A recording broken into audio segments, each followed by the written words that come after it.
There is a German winner around this weekend, Michael Schumacher, now a quadruple world champion. Today he drives Spa-Francorchamps, his favourite, the longest and quickest circuit on the F1 calendar. The Germans won here 4 times, not in '98 though. Coulthard on the receiving end of a rare slip by the Rainmaster. Oh, this is quite appalling. This is the worst start for a Grand Prix that I have ever seen in the whole of my life. Spa bites.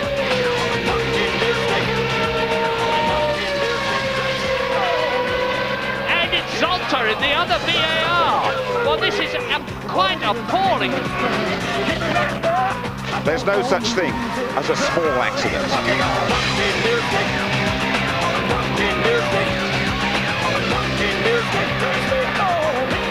In the Ardennes forests, the weather changes in the blink of an eye. Fog and rain yesterday morning, one practice session wiped out. A wet start to qualifying. Then Formula One's next potential superstar found the sweet spot on the right tyres. Surely this will easily be pole 3.5 seconds faster. Brilliant pole for Montoya. What's the weather going to do though? This is how it looks at the moment. It's getting cloudier and it's getting cooler, down to 15 degrees. Hello there. Welcome to the annual Spa guessing game. Don't ask me what the weather's going to do. I haven't got a clue. The only certainty is it will not stay the same. Welcome to Tony Jardine. Hi, Tony. And Mark Blundell. Now, Mark, you know this place very well indeed. You got your first World Championship point here. What chance of first F1 victory for Juan Pablo Montoya? A big chance. I mean, that was a big day for me back then, but I think Montoya's got a big opportunity here to win his first Grand Prix in his first year, and BMW Williams looks very strong around here. But if it stays dry, if it's wet, the Rainmaster will be there, believe me. You've been chatting to Montoya. What's his mood? He's casual. I mean, you know, the guy's super casual, really, so laid back. Everything is in the in his stride, and today's going to be no exception. Tony, race day at Spa, always a special one. It's a big carnival atmosphere, really. It's a must for the fans. They all come camping here, thousands of them from all over Europe, great vantage points. 20 Dutch at our hotel last night, left at 5 o'clock this morning. They've got a waterproof dugout down at Pujon. They wouldn't miss it for the world. OK, thank you, Tony. So then what drives Michael Schumacher? It's not the money. Latest estimates put his annual income at £99 million. That's around about $250,000 a day. So he's comfy. Producing the perfect season, though, for Ferrari, that's an unfulfilled ambition. He's going to have to help Rubens Barrichello on the way. This season may have brought Michael Schumacher and Ferrari a lot of joy, but it's brought its fair share of fear as well. The title is in the bag. While some drivers might cruise through the last 4 races, Schumacher is still on the ragged edge. He had a 180-mile-an-hour testing accident last week, and in Friday practice, this happened. It was not dissimilar to the incident in the rain with David Coulthard 3 years ago. But then the championship was at stake. Now he's on the limit because he knows no other way to drive. It's not that I have to push. You know, I'm a racing driver. That's a natural ability. I sit there and I want to push. And then I just enjoy myself. I keep saying that people may have a problem to believe this, but you know, it's not a 8-hour job. You go in the morning, hate doing what you do, and then you come back and see your family. It's the other way around for me. I hate when I have to go home sometimes because I want to keep driving, and that's the way I am. I don't think he knows any other way. I mean, he's spent his whole career pushing, so I think to change your approach is he just couldn't. He couldn't change his approach. He just knows how to compete. He knows how to drive as fast as he can, and I think it's the best thing for him. Schumacher identified Spa and Suzuka as the two races he wants to win, feeling that BMW Williams will be too powerful at Monza and Indianapolis. So finding himself third behind them on the grid here was not in his game plan. The Michelin situation looked to be in this special condition better. I mean, if we see a time gap of 2.6 seconds, I think that's much bigger than at any other time. One intriguing development this weekend was Schumacher's admission on Thursday that he is prepared to do whatever it takes to help teammate Rubens Barrichello finish second in the Drivers' Championship. There's limits to what we allowed to do and what we can do, so we will operate to this. It means also including letting him win if you have the possibility. Sure. With the championship decided, no one has anything to lose in the last 4 Grand Prix, so the racing will be fast and intense. Clearly, Schumacher plans to be right in the middle of it, as he has been throughout the year. In the middle of it and helping Barrichello then, Michael Schumacher is quickest in morning warm-up. He could complete his century today. After first there is nothing, well that's according to McLaren boss Ron Dennis. Barrichello and Ralf Schumacher are both in front of Coulthard on the grid. They could overtake him in the standings today. Hakkinen starting back in 7th. He has been on pole here for the last 3 years. Montoya is there this time. Meantime, in the Constructors, Ferrari champions again, but Williams, both cars on the front row, they could get even closer to McLaren, and every point like gold dust as Sauber, British American Racing and Jordan scrabble for that 4th place. Right, let's review the qualifying hour. Nothing really happening for the first 20 minutes, and then, Tony, all about being on the right tyres at the right time. But also about Michael Schumacher and Spa, because the 10th time he's been here, he's never had pole position, which is unbelievable. He was trying very hard to do that. And for about the longest time, about 15, 20 minutes, he was out on intermediates and he was doing, 57s, then 56s, and he was the fastest guy out there. But they all knew that this track was drying. They all knew that they had to be out there in the dying seconds of this practice session and then going on to the dry weather tyres, which Schumacher did brilliantly, but he didn't have quite enough temperature in those tyres and he ended up in 3rd place on the grid behind the BMW Williamses. McLaren got it wrong, but the Williams, Montoya in particular, absolutely spot on. Montoya was fantastic. Williams' timing of the event was the greatest though for me, but they only had 2 options. The fact that they had the wet tyre or the dry tyre, the intermediate with the Michelin's not working. But Montoya sticks a lap together out the pits, which is good enough to put him up there. But the big thing for Montoya was his second lap. Second lap, heating the tyres, he knows where the track's good, bad or indifferent, pushes a little bit more. He was 15 kilometres quicker than Ralf Schumacher at the top of Eau Rouge. That's impressive. The guy's been hanging it out, and rightly so, he sits on pole position. And finishing 2.5 seconds clear of Michael Schumacher and setting that time as well, Mark, after 61 minutes of the session. There's no coming back from that, is there? And Tony, the McLaren boss Ron Dennis not happy and launching an official protest yesterday. What was that about? Well, yellow flags were out and the car was off. I think it was Heidfeldt's car down at Stavelot, and so he protested 17 of the cars for not slowing down during that period. So that meant that the stewards had to take it seriously, look at all the telemetry of the cars, see if they'd slowed down. But at 8 p.m. last night it was thrown out and the grid stayed as it was because of the changing circumstances of the weather. Was that sour grapes from McLaren, or were they just looking to clarify things? I think clarity is the word there. Ron Dennis, knowing Ron Dennis as I do, he's always looking to clean up those grey areas. And if there is a grey area, and that really is one which came out yesterday, he wants to see where he can make it black and white. I don't think he got anywhere with it. It got thrown out, as you say, but he's always looking for the angle. Right then, Tony, race 14 of F1 2001. Just talk us through the grid. Well, Juan Pablo Montoya is superb, second pole position in 3 races, and Ralf Schumacher alongside him for the second time for BMW Williams with front row of the grid. Heinz-Harald Frentzen, an incredible 4th. He said I was hesitant, but Prost forced him to go out on the dry tyres towards the end. And Villeneuve, 6th place, that's his best in 14 races, great for him. Hakkinen out too early on the dry tyres, but Fisichella, best grid position for Benetton Renault this year. Coulthard radioed in for dry tyres, that was denied because of the yellow flags. De La Rosa out qualified Irvine again for the 4th successive race. Raikkonen and his teammate Heidfeldt both had gearbox problems and a lazy wrong tyre choice left him back there, and Button said the intermediate Michelins weren't working. Truly worst grid position for 51 races.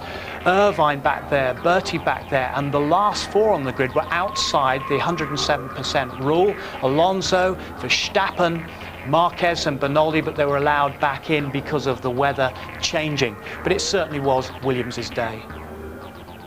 I wanted to be on the safe side since I thought I was first with the time I had, so I didn't want to risk too much. Then it turned out to be not enough pushing. Yeah, I think the timing was perfect. I think Ralph's as well. You know, he was right behind me, so he had a slightly better track than me, but you know, I push a bit harder. We didn't have enough confidence in the intermediate tires, so we decided to go with the dry tires straight away, and that paid off then for us. You can almost see it coming, that we needed to be just out at the end on grooves, or as it turned out on the slicks. And you know, I was having a bit of dialogue with the team, but unfortunately they didn't feel there was the time to make the change, so it was to try and make the best of a bad job really, and we paid the price. We're in 9th.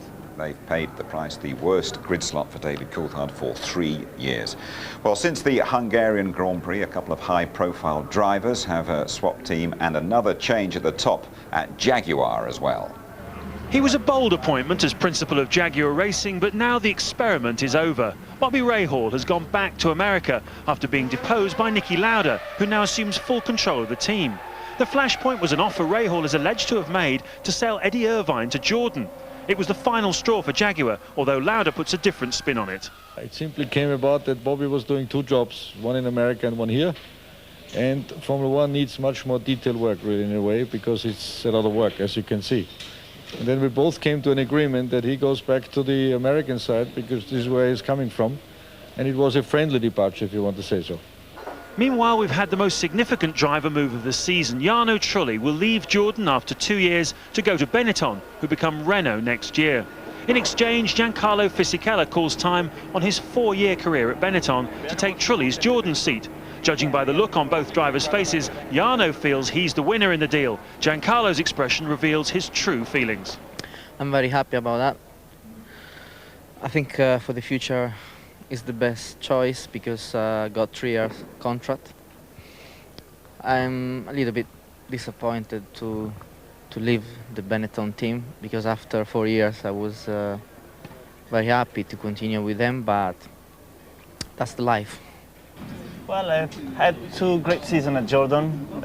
It was a very positive experience for me, but I think I always look for something better. And I think Benetton in the future, I hope they will get better because they are back in Formula One to win, and they already won 2 championships with Benetton in the past. We need to get back to where we were, able to win races and be able to compete at the very highest level. And the key to all of that is, for me anyway, continuity. And a 3-year contract with somebody as talented as Giancarlo was the key thing and the turning point of signing him. It's been a long, drawn-out saga. Up until recently, it looked as if the 2 drivers would stay put. But behind the scenes, there's been a lot of horse trading. I mean, the decision was made before, but I don't know why they've been waiting for so long. You know, anytime you're dealing with Jordan, it's not so easy, you know. Anything with him is difficult. Well, initially, the agreement we understood was that a 1-year deal was never really acceptable to Jordan, and for a variety of reasons, because that contract is, Jarno's contract is jointly owned by Benetton, Renault, and of course Flavio being his manager. And when it became a 1-year deal, it became far less attractive because not alone that, but we have a partner in Honda and we have a lot of new things happening for next year. And of course that information would be privy to Jarno when he would eventually have to go back to join Renault. The moves have unlocked the key to the driver market, and the other pieces will soon fall into place. Jordan would like to run Fernando Alonso alongside Fisichella next year, but they also hold an option on Jean Alesi. Minardi, meanwhile, plan to run Alex Young next year and will give the lucky Malaysian his Formula One debut at Monza in a couple of weeks' time.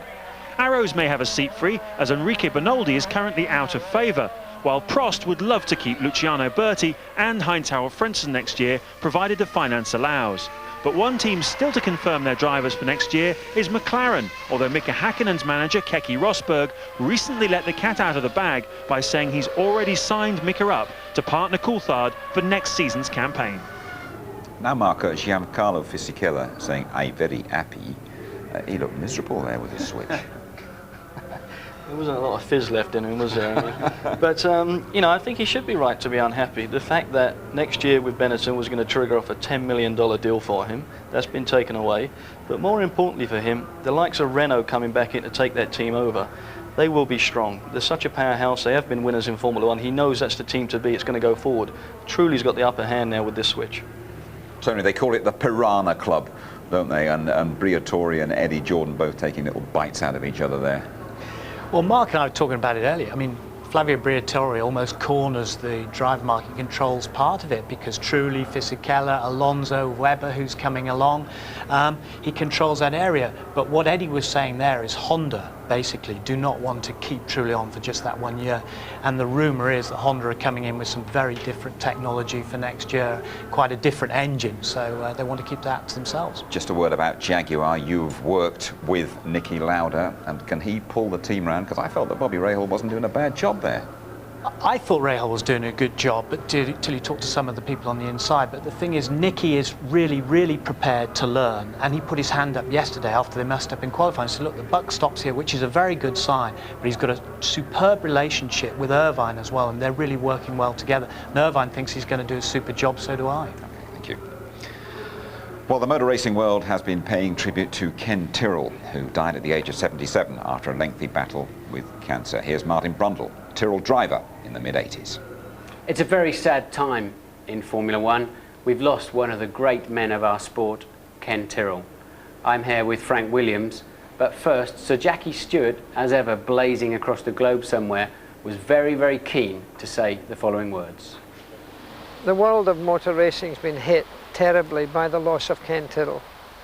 He was one of a kind, and there will never be the like of him again. He had the integrity of a man with enormous conviction for the truth. He trusted people and he expected people to trust him. I certainly did. I never had a contract with him after the first year that I drove with him. He was like a father to me. He brought me along as a young driver, taught me about gear ratios, taught me how to behave and what not to do more than anything else. But I was only one of many that he brought along and guided into the higher echelons of the sport. Ken Tyrrell was a remarkable man, one of a kind. There'll never be the like again. It's the passing of an era, and motor racing has suffered a tremendous loss.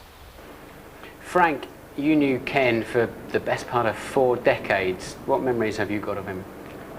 I first met Ken in 1964, and he was certainly the class act for a number of years in his heyday in Formula One.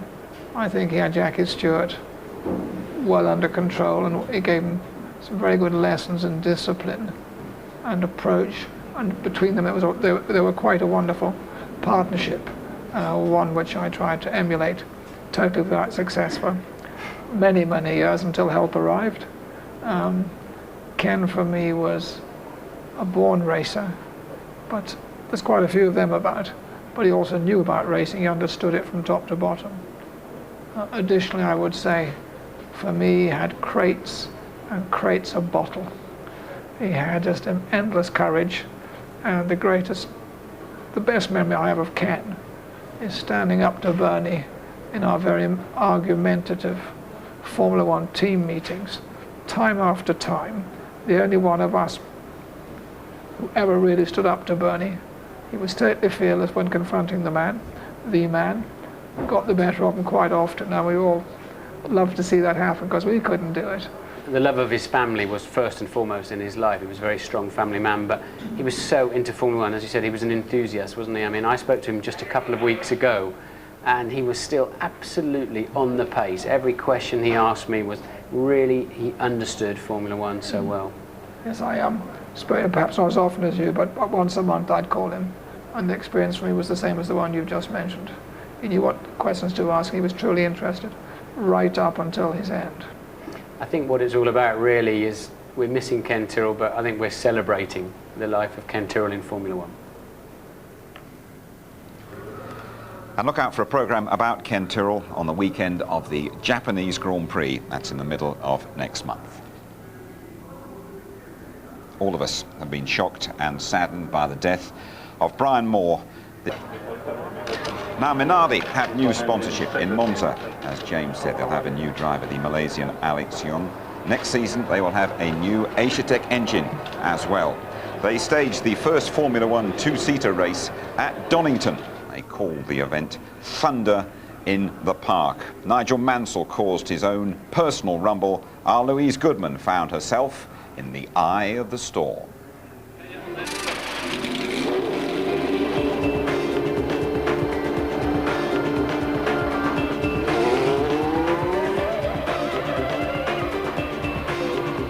The European Minardi team had no less than 5 two-seater Formula One cars at Donington, and the day certainly met with a roar of approval from the lucky fans who got to experience the thrill of Formula One firsthand. That was Just awesome. amazing, absolutely phenomenal. Businessman Jonathan Frost bid $55,000 in a charity auction for his chance to ride 2 up in a Formula One car, and Frost had a very special driver, former world champion Nigel Mansell. True to form, Mansell didn't spare the horses. Unbeknownst to his passenger though, he hadn't seen anything yet. As always, the ITV Formula One pit crew were on hand to cast a watchful eye over the proceedings, but this time the job was a bit more hands-on than usual. That was unbelievable. You know, I hope you're feeling fit, because I've just done 3 laps and I'm absolutely creamy crackered. And you've got 12 coming up. Why? So it's physical. It's really physical. The G-forces on your neck, you know, we talk about them week in, week out on the telly, but you know, until you actually feel them, massive loads either side through the Craner curves, huge on the brakes, and once they get racing, you know, and they're trying a little bit harder and everything else, I think it's very physical indeed, Lou.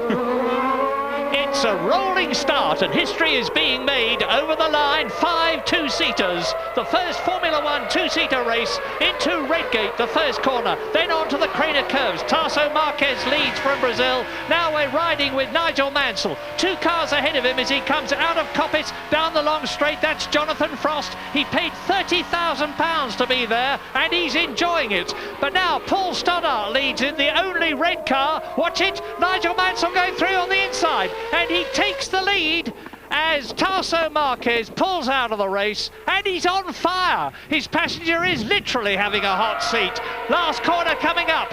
Alonso leads, Mansell challenging. Stoddart is in 3rd place, and it's surely going to be Alonso winning the race. Oh, look at that! Look at that! And Mansell looked perfectly all right. They were very, very lucky indeed. They being Fernando Alonso and me in the back of his car. Front of us just slowed right up coming out the corner. Thankfully nobody was hurt in the accident, but in my experience the podium was a much more dangerous place. It was a day to remember in many ways. I've got this little souvenir of my Formula One experience. You've already put 1 mark on it. I'm just wondering if you want my mark? That's your time. Put your official one on it as well for me. That hurt me, that picture on the podium. Bit of a surprise. He normally finds the right end of the champagne bottle, isn't he, Louise? But you were there, Tony. Quite an eventful day by the sound of it. I mean, she had a lump the size of an egg on the back of her head from that one. It was a real big hit, but we were very, very lucky because I sat in the driver's briefing with Nigel and Paul Stoddart, all the drivers, and you had to put on a show for the public. That's what it was about, but a controlled show. And what Fernando did, basically, with Louise in the back, he came round and realised, saw the checkered flag there, and eased off, backed off too early. Nigel, with the big prize winner in the back there, the man who paid $55,000, Jonathan Frost, right over the top. I was right there on the start-finish line with the film crews, and we feared the worst. The day had gone so beautifully, so brilliant. Look at this. Nigel had nowhere to go. And Louise said this huge black thing just came over the top of me, and everyone was fine. Paul Stoddart had Singer Kellis. They see him going off to the grass just in front of us, and he was declared the winner from the previous lap. Well, he got a flying ride for his money, I suppose, didn't he? But old habits dying hard with Nigel, or what? Nothing changes, Jim, does it? I mean, you know, wherever Nigel is in the cockpit of a race car, it's going to be dramatic. And Somehow I don't think that plan worked though, did it? I think it was going to be preempted that he was supposed to win that race and it didn't go according to plan, but it all looked a little bit avoidable to me at that speed. Yes, well, we can actually have a word with Nigel because he's paying us a flying visit here at the Belgian Grand Prix, and he's taken time out to chat to an old pal.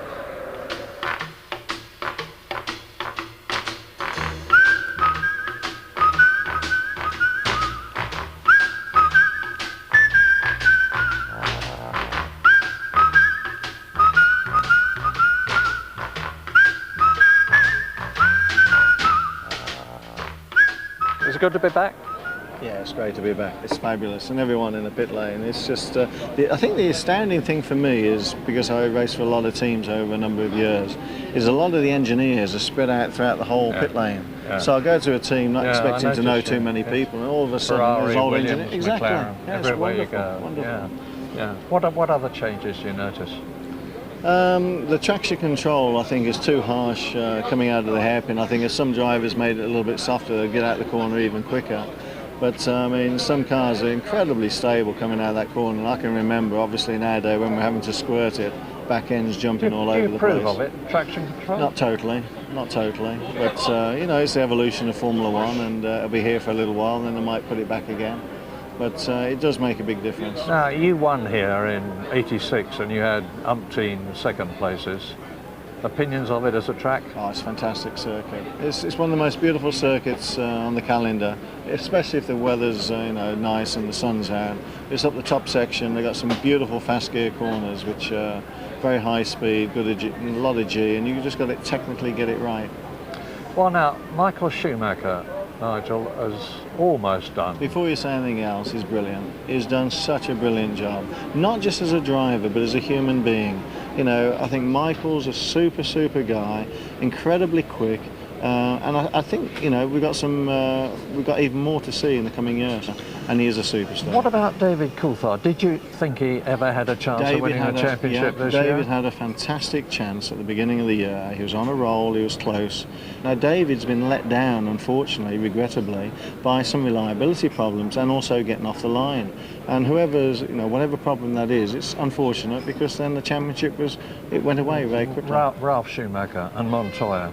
Very quick, both of them very quick. Ralph is now matured totally. The years he's had in Formula One, he's with a great team. Patrick Head and Frank, we know what a superb team they are, and the Williams team. I mean, they'll be winners next year. What about the old boy? Do you miss it? I do. When I've come back here today, it's just wonderful to see, you know, so many old friends, and you know, it's 20 years of my life, Murray. And it's even longer that when you put the formative years together. 50 of mine, mate. Yeah, I know. Well, it's actually 31 years of mine, but I didn't want to admit it, Murray. How did you roll the Minardi at the track? What happened? We had a totally choreographed race. Yeah. And unfortunately, Alonso missed the last lap. No, I didn't actually. I think the driver in front shouldn't have been where he was, but that wasn't a problem. But when he came out the last corner and saw the checkered flag, he realised, I shouldn't have been here, and he backed right off and maybe brakes a little bit. You were supposed to win, were you? And you were going to win, Paul mate. You were going to win anyway. No, it's all choreographed, mate. I said during the race, I said, if Nigel Mansell's playing Shove Halfpenny with his children, he's got to win. Not at all, Murray. Nigel, it's nice to see you. Thank you. Good to see you, Murray. Honestly, Michael, it wasn't my fault. It was down to that Fernando Alonso, believe you me.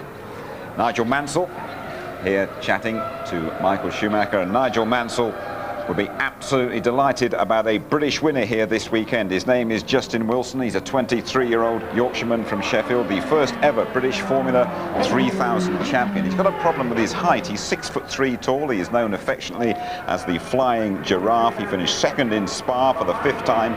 This season he has won 3 times. Congratulations, and congratulations too from girlfriend Esther. Feels great so far, but I'm sure it'll be a while before it really sinks in. But we're working on it at the minute, trying to get an F1 test, and from there we know where to look. So we're just speaking to a few teams, seeing what the possibilities are, and just see what comes up. I knew it's going to be a long, hard task, and you know, to do it on merit rather than bringing the money is always going to be much harder. So I just hope that I can do enough to do that, be excellent, and it's what I've worked for all my life, and hopefully that's what I'll be doing.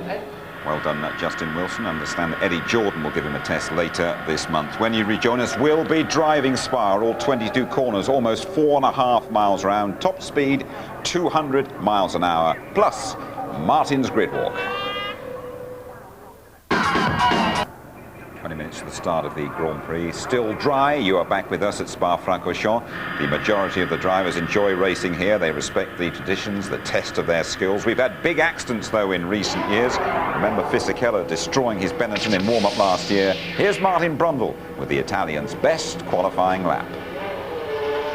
Let's have a look at the difficult track conditions that have given us such a topsy-turvy grid for today's Grand Prix. On board with Fisichella, the lights are blaring green. We're in play down to La Source.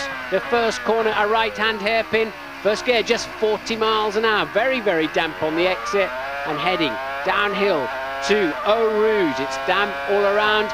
What will Fisichella make of this? About 175 miles an hour in these conditions. A little confidence lift at the foot of the hill and over Radion, now just following that very narrow dry strip as accurately as he can as he makes the long haul up to Les Combes. Seems forever, doesn't it? 185 miles an hour, braking gingerly into Les Combes. Switch to the left, stay as left as you can. Malmedy corner, very slippery on the exit. Fisichella playing the throttle nice and smoothly. Downhill now. No braking problems, just 60 miles an hour through this long apex. Over to the right immediately, the left sweeper, about 95 miles an hour. You build speed quite easily as you head down to Pouhon. About 130 miles an hour on the way in. Long time before he hit the throttle, but then he hit it very hard, building speed quickly towards the Fagnes chicane. Down to just 85 miles an hour. Even downshifting can be a problem in these conditions. Stay left. Be careful of that curb on the right. This time around, the white painted lines will be treacherous. You're heading towards Stavelot to join the old part of the racetrack. Again, quite gingerly applying the throttle and a long sweeping right and left-hander before Blanchimont, building up to over 190 miles an hour. The end of the lap is soon upon us. Not a hint of a lift through there. Amazing driving from Fisichella, total confidence, and now the bus stop. The cones on the left prevent you from taking too much of the curb. Sweeping through the exit is bumpy. It'll be very, very slippery this afternoon. Red lights are on, the session is over. Fisichella in the top 10. 20 years ago, Grand Prix weather forecasting was about as sophisticated as this. But times have changed. These days the teams are prepared to spend up to £20,000 a weekend on sophisticated weather forecasting facilities. After all, knowing when and where it might rain could win them the race. As we've already seen this weekend, Spa has notoriously unpredictable weather patterns, but specialist company RaceMet are able to make precise predictions from a mobile meteorological unit near the track. The primary weather search radar is what we're looking at the moment. That's got all the video data for each circuit that we work at, and we can track the weather in from about 2 hours away if it's significant rain, and here at Spa it starts locally anyway, so we can give the team a few surprises as well and tell them there's a shower only about 2 minutes away. It pops up that quickly, but we can see it all happening as it happens and give a team the up-to-date picture of the weather as it's hitting them. Leading on from that and giving us the background information, we've got 3 satellite receivers running through the right-hand screen, and then the left one, when the radios are working from Hamburg, we can tune into all the significant weather data that is being transmitted from there. From that we can see where the weather's coming from and how intense it's going to be. How precise can you be at Spa? Because it's notoriously difficult to predict what's happening here. To the minute. In any given part of the circuit, to the exact minute. We can tell you what time the rain will start, how heavy the rain will be, and what time the rain will stop at any given location. Well, the weather's always unpredictable here at Spa, and that means it's a lottery for the teams. Which way do they go on race strategy? 1 stop, 2 stops, how much fuel to put in the car? And usually there's a safety car as well. If we do get rain this afternoon, we're going to see these kind of tyres. This is an intermediate for a drying track, quite shallow as you can see, and this is a full wet tyre. These things are truly amazing. They will displace 4 of them on one car on a single lap of Spa-Francorchamps. They'll displace 12,000 litres of water. That's equivalent to filling 2 family cars full of water or 25,000 pints of beer. Just look at them shifting that water. No wonder visibility's bad when you follow another car. Now, for most of this season, Michelin wets have been behind Bridgestone, but recently they've made a big step forward. But their intermediate tyre is still 2 seconds a lap behind the Bridgestone. So Williams would like it to either stay dry today or chuck it down. Anything in between, they could be in trouble. Well, the forecast has told us he can be precise to the minute. You want to know the exact forecast, so do we. No joy, I'm afraid. The teams pay big money for that sort of information. But I have just been told it is starting to drizzle on certain parts of the track. Tony, remember last year? Mika Häkkinen, one of the greatest overtaking manoeuvres, well, certainly of last season. One or two other people said of all time. It does rate up there with all time. Some of the great manoeuvres, I would say, of Mansell on Senna in '91 in Spain, for example. This is incredible at 200 miles per hour. Not just the bravery required, the precision required. And there was Zonta caught in the middle. Luckily, he held ground, and he was like a sort of rabbit startled in the headlights. These two cars went either side of him. Where the hell did they come from? And that got him the win. He'd been hunting down Michael Schumacher. Häkkinen had spun earlier in the race, but look at this. The precision and brake is absolutely awesome. And just slipped in front of Schumacher under braking for a look. It was brilliant. You'd have settled for one like that, wouldn't you? Oh, certainly. Very impressive indeed. But Zonta, to me, was like a London cabbie getting split by two courier riders on bikes. Yes, I think he went a bit ashen when that happened to him. I don't think he saw either of them coming. Little bit of a problem this morning for the young Minardi driver, Fernando Alonso as well. The cameras didn't capture the accident, but that is the aftermath. A 190-mile-an-hour smash for Fernando. Fernando, that was a nasty accident. Tell us how it happened. Yeah, I had the problems with the front tires and the steer everywhere, and I touched the grass with the two left tires and, you know, finishing the wall, but no problem, ready to race this afternoon. Your car's a bit of a mess, but no damage to you? No, no damage, only the leg a little bit, but nothing. Down to Martin. Raining down there, Martin? It is a little bit, Jim, believe it or not. Hello, everybody, and welcome to the grid. Here's the safety car. We've sometimes seen this race started with that car. It does exactly what it says on the tin. It is there to neutralise the race. We're not expecting to see that for the start of today's Grand Prix, but you can smell it in the air. You can smell the moisture, and for sure it's spitting with rain. The team bosses and managers that I've spoken to are all saying that they're not expecting rain, but of course there's almost a little microclimate here, all of its own. Well, if you've looked at the grid, you will have noticed that there are 3 German drivers and nil English drivers, but we still win on aggregate in that case then, don't we? But the pole sitter, Montoya, doesn't want to talk to I gave him a thank you very much, Karl-Heinz, that's much appreciated. He wants to keep concentrated, he's desperate to win his first Grand Prix. So let's see if we can find fellow front row sitter Ralf Schumacher. Is he around? Can't see him anywhere at the moment, so he's obviously off the grid. Can anybody see Ralph? I wanted to have a quick word with him, but maybe I'll come back and find him in a jiffy. So there's a very topsy-turvy grid, and in 4th place, incredibly, we have Heinz Harald Frentzen. Let's see if I can find this particular German driver. Poke around in here. Is he up to talking today? Yeah? Heinz Harald, quick word for ITV? Yeah. Good stuff. Congratulations, 4th place on the grid. Did you expect that before you came here?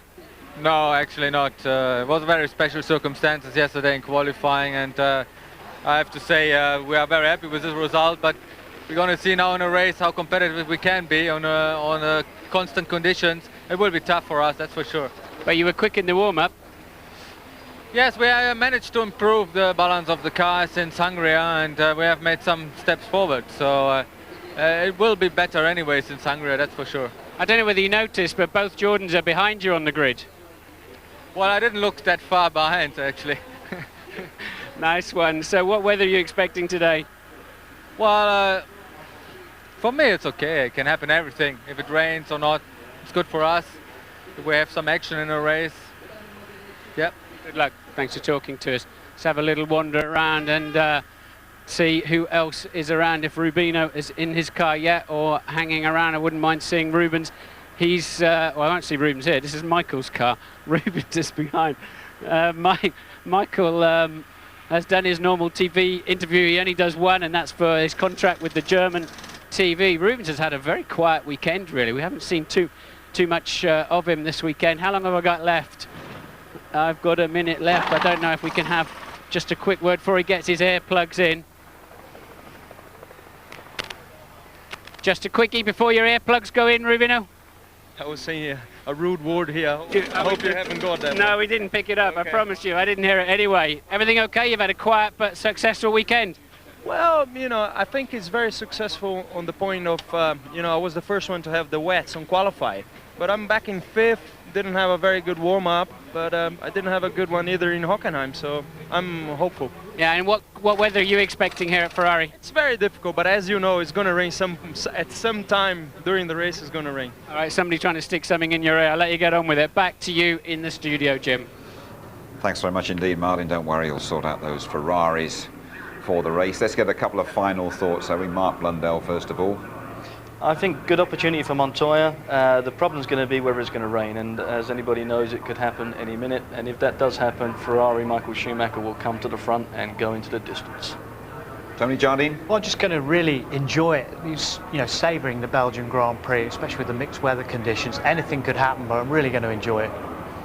Thank you very much indeed, Tony. So there we are then, the cool Colombian Juan Pablo Montoya on pole, and Montoya out to emulate Michael Schumacher and win his first Grand Prix at Spa-Francorchamps. German sport needing a spot of tender, loving care today.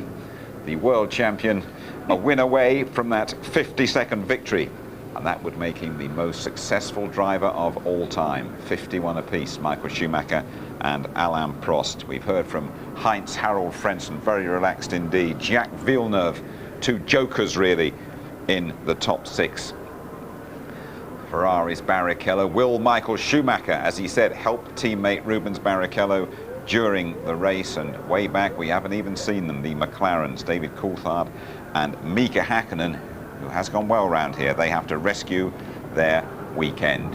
We're all looking anxiously towards the sky. Rain is around the corner, and we are all primed for the Belgian Grand Prix.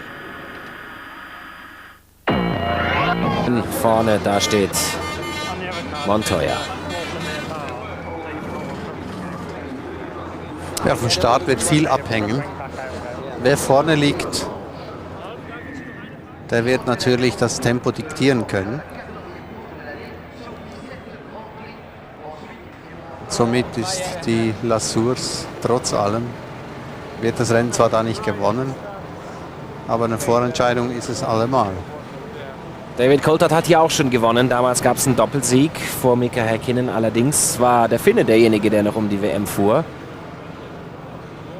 Damals hieß es, wieso habt ihr da nicht getauscht? Wie auch immer, man macht es immer falsch. Von Joe Ramirez gibt es den Helm, dem Teamkoordinator von McLaren. Hört auf in Indianapolis, bekam als Geschenk eine Harley Davidson von Ron Dennis und Co. geschenkt. Und wir gehen mal von Silber zu Rot. Hier ist der Chefstratege, Sie kennen ihn, Ross Brawn. Yeah, Ross, the grid positions are very interesting today. What do you expect from BMW, especially from Michelin, after the under the current conditions?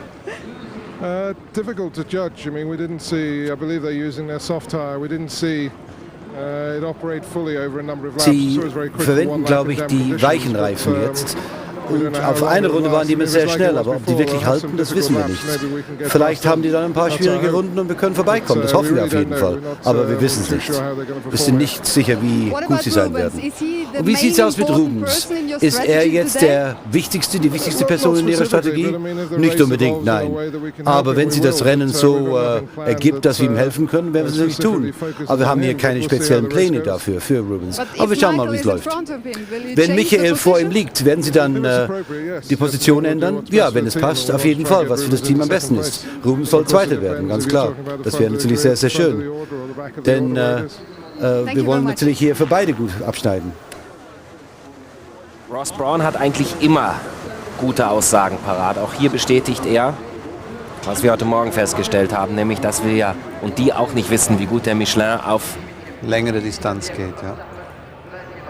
Das ist der aktuelle Wetterwert. Das ist ja schon mal um 100% wärmer als heute Morgen. Da hat man gerade mal 7 Grad. Als ich zur Strecke kam, waren es 4. Es war eiskalt und da ich mit dem Fahrrad kam, habe ich es gespürt. Ja, manche fahren mit dem Hubschrauber, manche mit dem Mietwagen und manche mit dem Fahrrad. Ja, manchmal kann der Hubschrauber auch nicht fliegen, deswegen habe ich das Fahrrad genommen. Ja. Das haben wir am Samstagmorgen erlebt, wenn Sie dabei gewesen sind. Die freien Trainings wurden nun 5 mal 15 Minuten verschoben. Also man wird auf Slicks, sprich Rillenreifen, natürlich starten. Da wird keiner etwas anderes wählen. Dazu ist es zu trocken oder diese paar Regentropfen.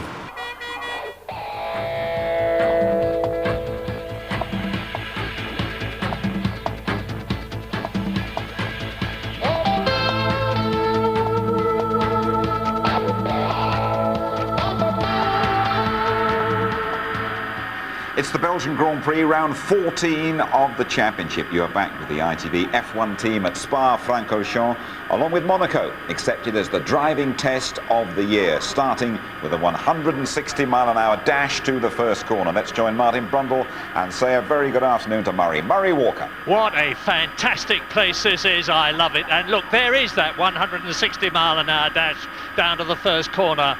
La Source, hairpin bend, second gear, 35 miles an hour, and let us hope and pray that there is not a gigantic pile-up after that first corner, as there was in 1998 when David Coulthard slid sideways on the track on the descent to Eau Rouge, and 13 of the 22 cars piled up.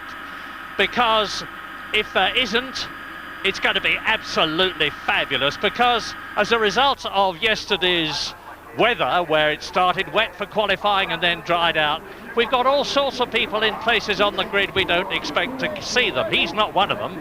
Michael Schumacher's third on the grid, behind the superb Juan Pablo Montoya and his brother Michael in the Williams. But you've seen Martin talking to Heinz-Harald Frentzen, fourth on the grid in the Prost. Amazing, but he's gone very well today in the warm-up, sixth fastest. Mika Häkkinen, 7th on the grid. David Coulthard, 9th on the grid. Down there in 12th position is Kimi Räikkönen, who was 3rd fastest this morning, knows this Spa circuit very well. Nick Heidfeld, his teammate in the other Sauber, who's been doing so well this season, is down in 14th place. And Jarno Trulli, who started 2nd on the grid next to Mika Häkkinen last year, is down in 16th position. So there's going to be some fantastic, we hope, carving through the field by midfield and tail enders. This is a track where you can overtake, Murray, if you've got some speed through Eau Rouge and getting the slipstream on the long climb up to the Le Coumbe chicane. You can pass cars here, and also if you're brave into the bus stop, there's a few tears shed there usually at some point through the Grand Prix here.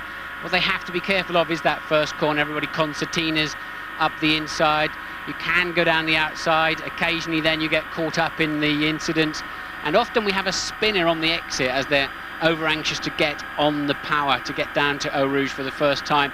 I'm assuming with traction control, we're likely to see less of that this afternoon than we would normally see here. But occasionally you can also lose the car on the way in there. The momentum starts and you don't collect it up. So it's going to be a strange afternoon, strange qualifying session. Remember, they only had 45 minutes of running yesterday morning before qualifying. That's why it's so topsy-turvy, and we have to assume, as you say, some drivers will be coming through the field. This man, Michael Schumacher, started 16th and won the race, passing 15 others, including myself, with a certain amount of ease. He was stunning that day, absolutely stunning, and I have to say, in this morning's warm-up, he looked more committed, more comfortable than any other driver did Michael Schumacher. Ralph Dent, 2nd on the grid. He will not want to be outperformed again by Montoya this afternoon. No, indeed he won't. And let's just make this point straight away. That BMW engine behind Montoya, sitting in the grid, concentrating there on his start, as Gilles Villeneuve did, that Jacques' father, one year I remember at Monza. The race was stopped and restarted, and he sat in the car for 15 minutes just looking stoically ahead. Do not break the concentration. Well, it's being broken now. Off come the tyre warmers. Those tyres are too hot to put your hand on now. and they will get hotter still when they get up to race temperature. Not very much hotter, but as much grip as possible. Great unknown this weekend for tyres. Obviously Montoya starting on used ones. They're very used by the looks of it. I think we could be back into the Michelin scenario where they're good in the beginning, fade, and then come back again once they've cleared the rolled up rubber off the top surface. But they've had so little running, so much of it has been with a drying track or in the rain, that the teams have a lot less data than they would normally like to have going into a Grand Prix. And you can hear the engine revs rising. They rev massively high these days, and away they go for the installation lap. Once again, the BMW Williams team sitting out most of the warm-up, saving their engines. They clearly rev them a lot less in the race than they do in qualifying, so they have less power, and that's why I think they'll not romp away from Michael Schumacher and the others this afternoon. Now, this climb up to Eau Rouge, and they're climbing up from it now, looks quite flat on the television screen, but believe you me, when you come to walk up it, it's very steep indeed. Now they're going up to Les Combes, which is the right and left-hander at the top of the circuit. They approach that at 205 miles an hour in race conditions. Turn right, turn left, and then start dropping downhill to Rivage, the double right-hander. Yes, I can see out of the window, I think one of the Minardis, probably Tarso Marquez, did not get off the line. Alonso, we're hearing it is. I can't, yes, Alonso not getting away initially, but of course those four drivers that failed to qualify yesterday outside the 107% rule have all been allowed to start the Grand Prix, but Alonso with problems already, and we also think that the mechanics were still on the track with 15 seconds to go, and we know from earlier in the year that will mean a penalty. Yeah, and it was David Coulthard that suffered that penalty in the past, and the cars that failed to qualify within the 107% rule were the two Arrows and the two Minardis. But because of the exceptional circumstances due to the weather, they were rightly allowed into the race. So this is coming up to turn 14, the right-hander, where the new part of this brilliant Spa circuit joins the old one, which was just about twice as long and was discontinued because of the problems of weather sometimes being fine at one end of the track and pouring with rain at the other, as we ride with Heinz-Harald Frentzen in the Prost. And I remind you that he is in fourth position on the grid. That's Michael Schumacher ahead of him, led by the two Williams BMWs as they come into the bus stop. And that is a left, right, left. Very, very slow indeed. Not as slow as the last Source hairpin, the first corner on the circuit.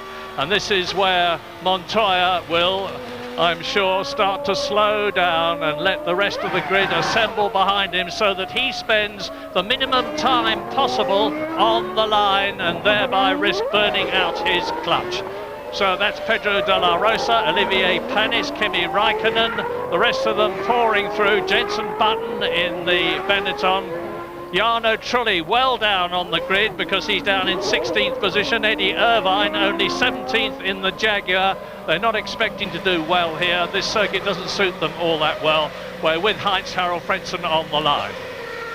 Slightly difficult start. It does incline backwards, and you have to be careful not to let your car roll here.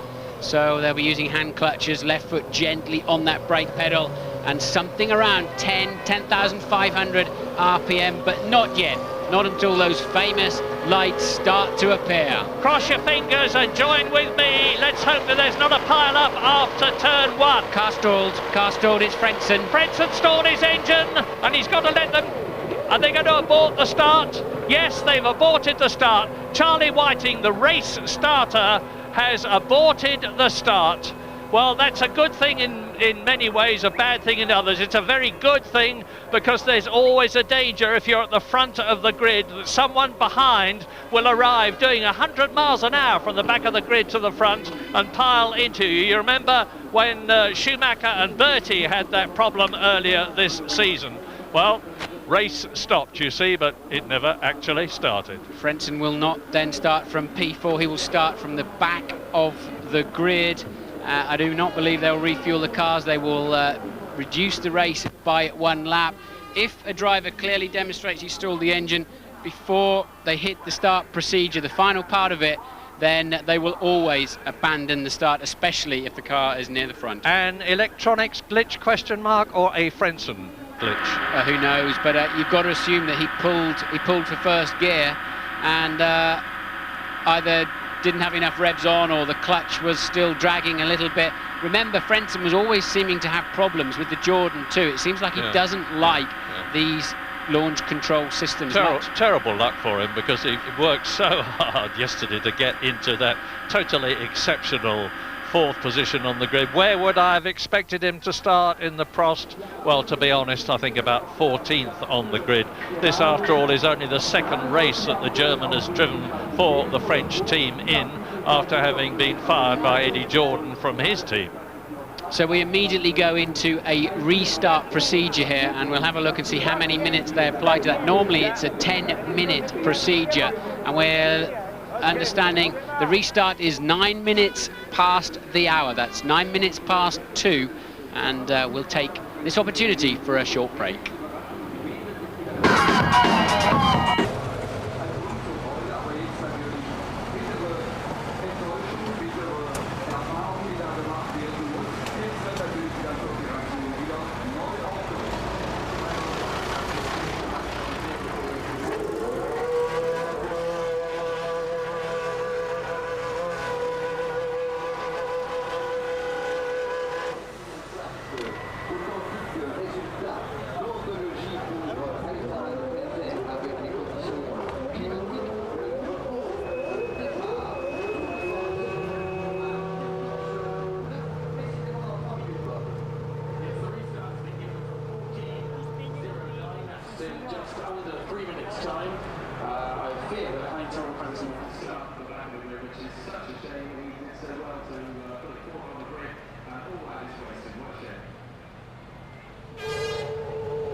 And if all goes to plan, it is now 8 minutes past the hour here in Belgium, or presumably it's 8 minutes past the hour everywhere in the world, but it is a different hour in Belgium than it is in England, for instance. And there should be just about 45 seconds to go now before the second start, or the second attempt at a start, after Heinz-Harald Frentzen somehow succeeded in stalling the Ferrari, the Petronas badged, the Ferrari engine in his Prost. The Petronas, of course, is in the Sauber. And there is Montoya waving his hand as they take the tyre warmers away. Now there are 25 seconds to go officially to the attempt to get this race going. Montoya getting a bit agitated there. I think he felt that they weren't clearing his car, and the yellow flags are waving because we think Montoya has stalled the engine. No. So Montoya then, now we know why he was getting agitated. The car has no motor running at this time. What will they do with this? He will have to start from the back of the grid. They did not hold Frentzen back. That's strange. Maybe Frentzen will go to the back of the grid, but why have they not? Normally they hold, mind you, there's no space really for the cars to go around, so they probably briefed Frentzen to go to the back of the grid, and so will Montoya. So number 1 man and number 4 man on the grid. Men will have to start from the very back, and it is, as you say, Murray, on a curve. You can't even see the start lights from some of those grid positions way back there. And Schumacher benefits. Which Schumacher? Both of them. Because Ralf Schumacher is now effectively in pole position, and brother Michael in the Ferrari is now effectively in 2nd position on the grid. And I know that Michael was pretty happy about his Bridgestone tyres yesterday. He said, I'm the Bridgestone pole position man. That was Montoya, and my heart goes out to him. He's starting, or was due to start, from the 2nd time. There we are, there he's waving his hands on this replay. My engine has gone. Well, he probably wishes it had gone altogether now after the frustration of that, but it had left him temporarily. Well, he's got enough speed to do something. I mean, it's bad for him, but it's good for us watching this race. This is going to be an interesting Grand Prix this afternoon, no doubt about it. And there then is Frentzen, who has fallen to the back. I think they didn't hold him on the grid because it's so narrow here, and especially with Montoya stalled on the grid as well. That was a smart move, so they let Frentzen go, but he's clearly been briefed, and he should know anyway. All drivers should read the regulations. He must start from the back of the grid as the penalty for holding up the start proper. And I remember many years ago, Andrea De Cesaris, and one of the reasons this came in was De Cesaris had forgotten to put his air plugs in on the start. There's a surprise. So switched the engine off, and to make sure that nobody else started. And of course in those days there was no penalty, so that's the sort of things we used to get up to, but no longer. Wrote off more cars than anybody else. 12 McLarens in one season. However, Montoya now joins the men at the back. It's starting to get more interesting at the back than it is at the front. I joke, of course, with the 2 Schumachers up front, making it a race of their own, no doubt. With Frentzen no longer behind them immediately. And of course this is now going to be a 43-lap race rather than a 44-lap race as originally planned. And that'll take about 1.5 hours, even if it does not rain. Well, it's looking a bit sparse up there at the front end, isn't it, now? And Ralf Schumacher, now the effective pole sitter, absolutely all clear there in 2nd place. Just his brother he'll have to keep an eye on, steaming up the inside. But we know that Williams to be very strong. And there then is Montoya, right at the back of the grid. Here we go! 3 lights, 4 lights, 5 lights, and it is go! Schumacher, Ralf Schumacher leads. Barrichello coming up into 3rd position behind Michael Schumacher. And they turn in, and Fisichella is well up in the Benetton. He's in 4th position as they drop down to Eau Rouge. He's got ahead of Jacques Villeneuve in the BAR, and David Coulthard from 9th position on the grid has got ahead of somebody because he's tucked up right behind Mika Häkkinen. Here they come up to Les Coupes for the first time, and Michael Schumacher is right behind Ralf, and he's going to try and take him. Can he get through? Fabulous start by Michael Schumacher, who takes the lead on lap 1 of 43. He's going to take a lot of stopping now. Barrichello 3rd, Fisichella 4th, then the 2 McLarens 5th and 6th. They have made progress. Michael definitely got in the sweet spot behind that Williams and found a great toe. You have to assume he's on lower fuel. That really was an easy pass, a lot more speed. We know that they've had to knock some revs out of that BMW engine for the race, as I spoke about earlier, but I'm surprised at just how much under pressure Ralf Schumacher is, and we'll have to see. Maybe it takes a time once again on the cold days. It's just 17 degrees out there on the track for those Michelins to come up to full operating temperature, but Williams under pressure from Ferrari. The starter of the day was Giancarlo Fisichella up to 4th. Häkkinen is now 5th, Villeneuve 6th, Coulthard 7th. They've all made 2 places, of course.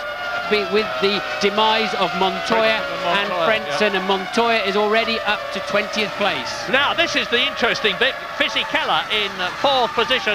That Benetton is really showing signs of coming good here in Belgium.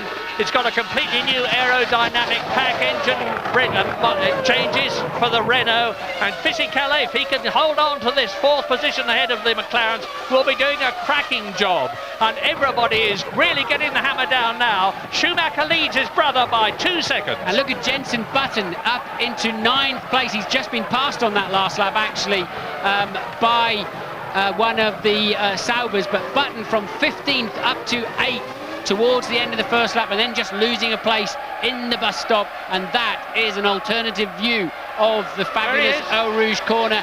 And there then is Button. He is still in 9th behind Raikkonen.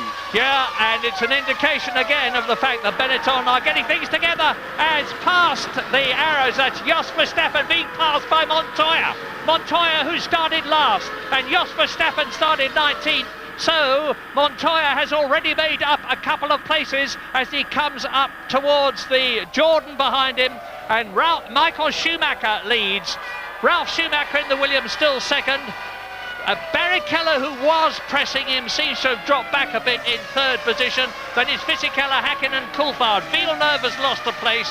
Kimi Raikkonen has lost a place. Jenson Button, as Martin's just told you, has gained 6 places. A storming first lap. And look, he is gaining now, is Jenson Button on Kimi Raikkonen, who is in 8th position.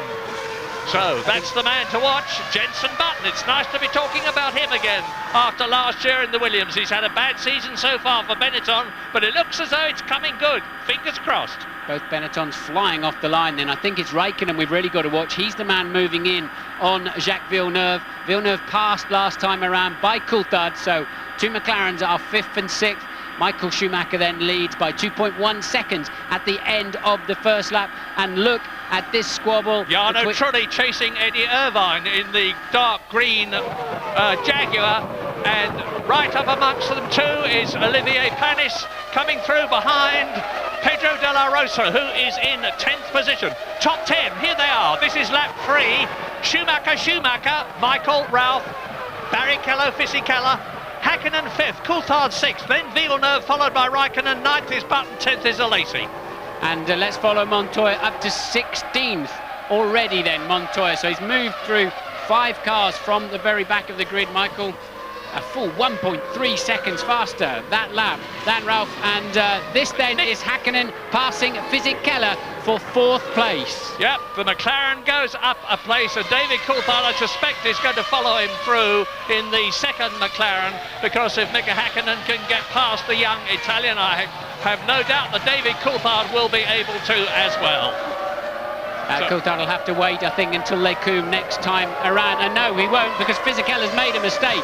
Fisichella made a mistake through the left-hander, and Coulthard then easily making his way down the inside of Pouhon and pulling away. Villeneuve now attacking the young Italian. Yeah, Canada chases Italy. Jacques Villeneuve in the BAR, who started 6th and has therefore lost a place, coming up behind Giancarlo Fisichella's Benetton in that position, and right behind them you can see Kimi Raikkonen in the Sauber. So Ferrari leads, Williams 2nd, Ferrari 3rd, now down up into 4th and 5th places, the 2 McLarens. Down to 6th goes Fisichella in the Benetton, and Jacques Villeneuve, the world champion of 1997, has beat. Raikkonen's going to have a go up the outside here, and I think he will make the pass on Villeneuve. Raikkonen very, very fast through Blanchimont and under braking into the bus stop. Magnificent driving there from the young Finn as he takes away Villeneuve's 7th place. Yeah, brilliant by Raikkonen, but let's not forget that he's in the superbly balanced Sauber as Mika Hakkinen runs wide and David Coulthard on the outside of Fisichella. Yeah, that's a replay of Fisichella's mistake and Coulthard taking the place. And look at this little traffic jam. Yeah, and we're on lap 5 now out of 43, remember, not 44, because we've lost a lap due to having to restart the race after Heinz-Harald Frentzen stalled his car, and you can see the McLaren getting a bit loose there as he went through Eau Rouge. Ralf Schumacher second, Barrichello third. Look at the gap between Barrichello and Mika Häkkinen. It is 4 seconds. Michael Schumacher, obviously the fastest so far. His fastest lap, 1 minute 50.5 in round figures. Car getting out of shape was actually Montoya. He's now up to 15th place, having passed Irvine, but really working hard through Eau Rouge. We saw from that overhead camera, the Michelin's not working well at the moment. It's the Bridgestone runners that are on the move. Yeah, and Heinz-Harald Frentzen has not done as well from the back as Montoya. Frentzen, who started last but one, that's to say 21st, has got past Marquez and Bernoldi and is now in 19th position. Montoya, who started 22nd, has passed Alonso, Marquez, Bernoldi and Verstappen, and sorry, he's still up behind Verstappen. He's in 19th place. Michael Schumacher 2 seconds a lap faster than any other man on the track on the last lap. I mean, that's outrageous. He had that kind of advantage in the warm-up this morning. I'm expecting all of the key players to two-stop. I've got a bit of a question mark about the Williams, but two-stop apparently, I'm hearing from various teams, is the optimum. But as I said, so many of these teams do not have as much data, and somebody's had a big one there. I can't see who it is. Pile of tyres, and it's there's a Jaguar and a Prost, so we think it's Bertie and Eddie Irvine. Yeah, it is Irvine. And that Prost is a long way into those tyres. Where is Here it? It is. There is Bertie in the yellow helmet. This is a replay, of course, and they touch as Eddie Irvine goes past. Bertie loses it, goes over the grass into the gravel trap in the Prost. That is a nasty accident, Murray. I'm not looking forward to this thing connecting, because that is on the way into Blanchimont. That is 190 miles an hour. Ooh. And I wouldn't be surprised if they don't have to red flag this race. That is not a good... There's no good accidents. That is a bad incident there for Luciano Berti. That is top speed, spearing straight into the tyre barriers, and I'm not happy with that one. Very, very bad news indeed, as Tasso Marquez comes out of the pit lane after a very early start, but we are all now worried about not the Jaguar down there, and hopefully Eddie Irvine is perfectly all right.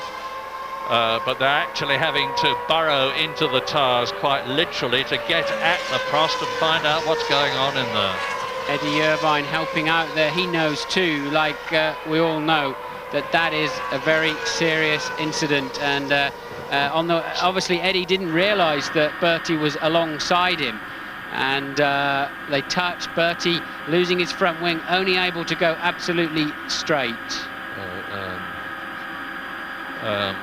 The safety car obviously is out and leading the race round as we try to establish what has happened to the charming Luciano Berti from Brazil, and he's obviously at best unconscious, because there was no movement in the cockpit when we were looking down from the helicopter. A lot of agitation from the medical people there, and Professor Sid Watkins, who is the FIA's chief medical officer, will have immediately been on the scene, because he literally sits in a Mercedes-Benz with the engine running at the end of the pit lane to deal with any medical eventuality.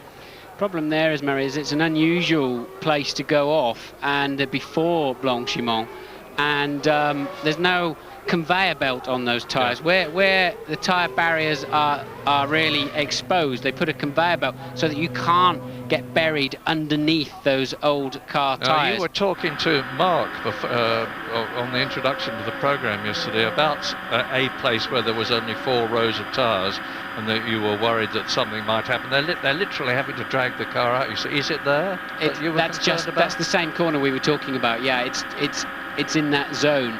But that is highly unusual to crash on the way in. He's missed the end of the gravel trap, look, effectively, and the little bit of gravel he did hit just sent the car up into the air. So virtually unabated speed that he connected with that barrier. And what's worse is the car didn't ricochet out and let more energy. Here's a replay. You let see, more energy dissipate. Bertie on the inside of Eddie Irvine. As Eddie turns in to take his line, he had no alternative there, which removed the front wing and the barge board, and he goes unabated speed straight over the edge of the gravel trap and the hard grass and into that row of tyres, and he would have been doing, when that accident started, something like 185 miles an hour and would not have been able to scrub any speed off.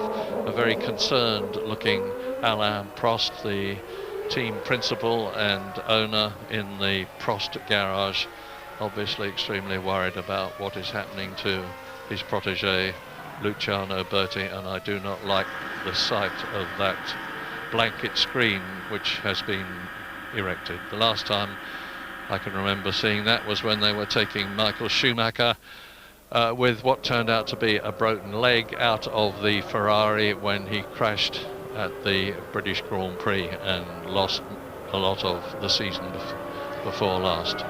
But anyway, the car has now been eased out of the tyre wall. Yes, and they've neutralised the race. They have now red flagged the race, which I think is the only option here this afternoon. Stop. Because that is one of the most serious accidents I've seen for a while in Formula One. It's the severity of the impact and the lack of flailing around and the energy. That's Irvine in the background, you can see, who had a similarly big accident, but that Prost just simply stopped in a very short distance, and they're the ones that really do some damage. But I keep seeing a yellow helmet in there that looks not dissimilar to Bertie's, but that's on a corner safety worker. So Luciano Berti then, I mean, it will be no surprise if he's unconscious, Murray, anyway, because the sheer energy involved in that impact was enormous. But let's hope it's... And looking on the bright side, as one must, I remember David Purley in the Lec car, who had Formula One car, which had a most enormous head-on, flat-out crash, and the total length of the car was reduced, and I'm not joking, to about 3 feet, and David Purley, after suffering really awful injuries, made a complete recovery. So just to summarise, the race has been stopped on lap 6 out of 43 in Belgium, after Eddie Irvine in the Jaguar and Luciano Berti in the Prost had a collision as they were exiting the 190 mile an hour Blanchimont corner, which resulted in Berti leaving the track at great speed and going virtually straight head on into the Armco.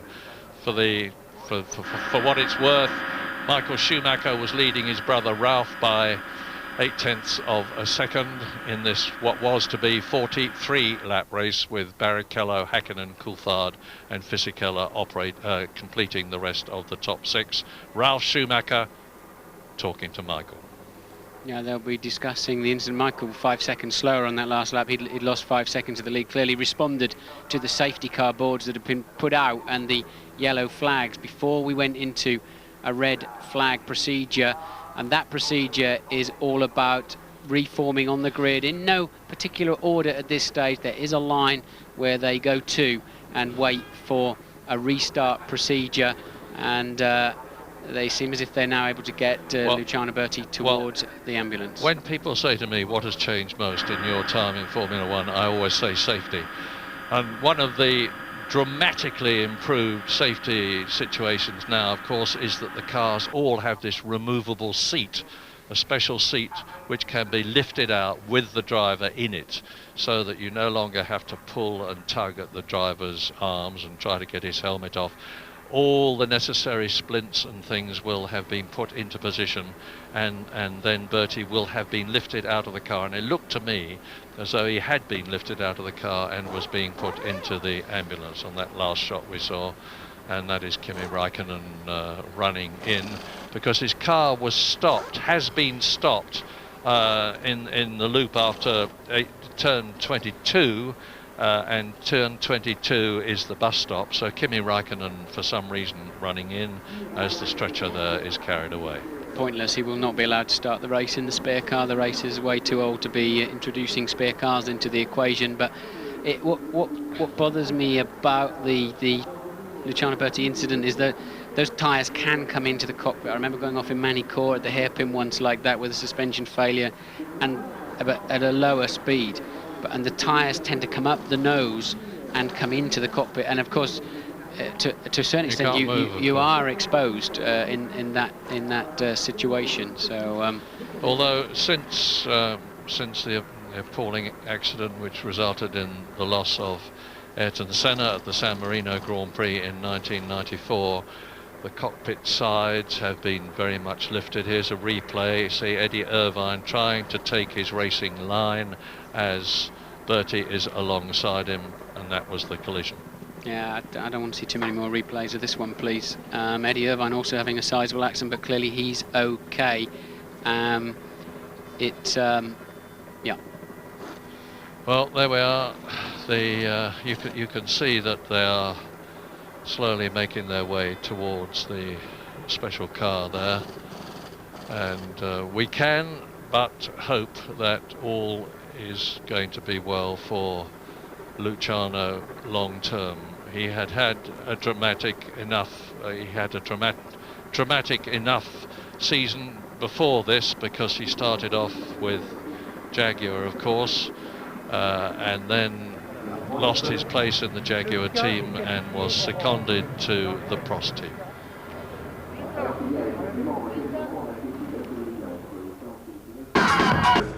Chez toutes les personnes qui se sentent et qui sont concernées par la sortie de route de Luciano Berti, ce que l'on sait, c'est que tout va bien pour Eddie Irvine.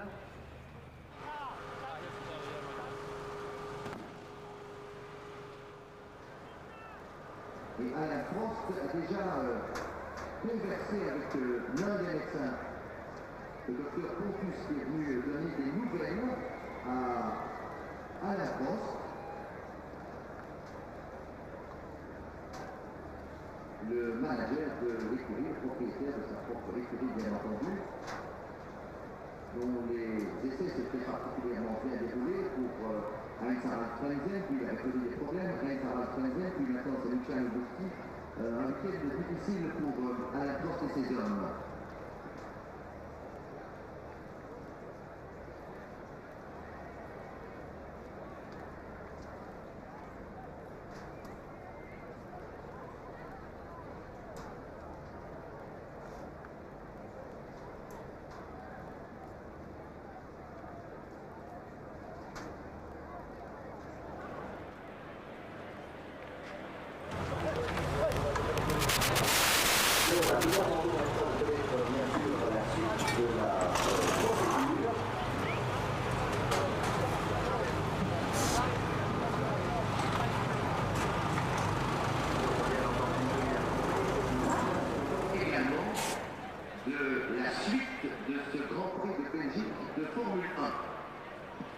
Yes, when we have information, we'll certainly bring it to you, but obviously there's no point in bringing new information or speculating on what we're going to be doing next.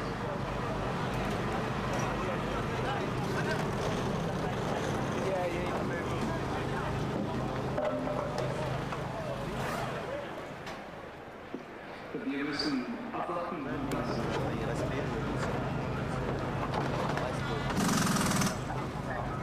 You alright? Any news?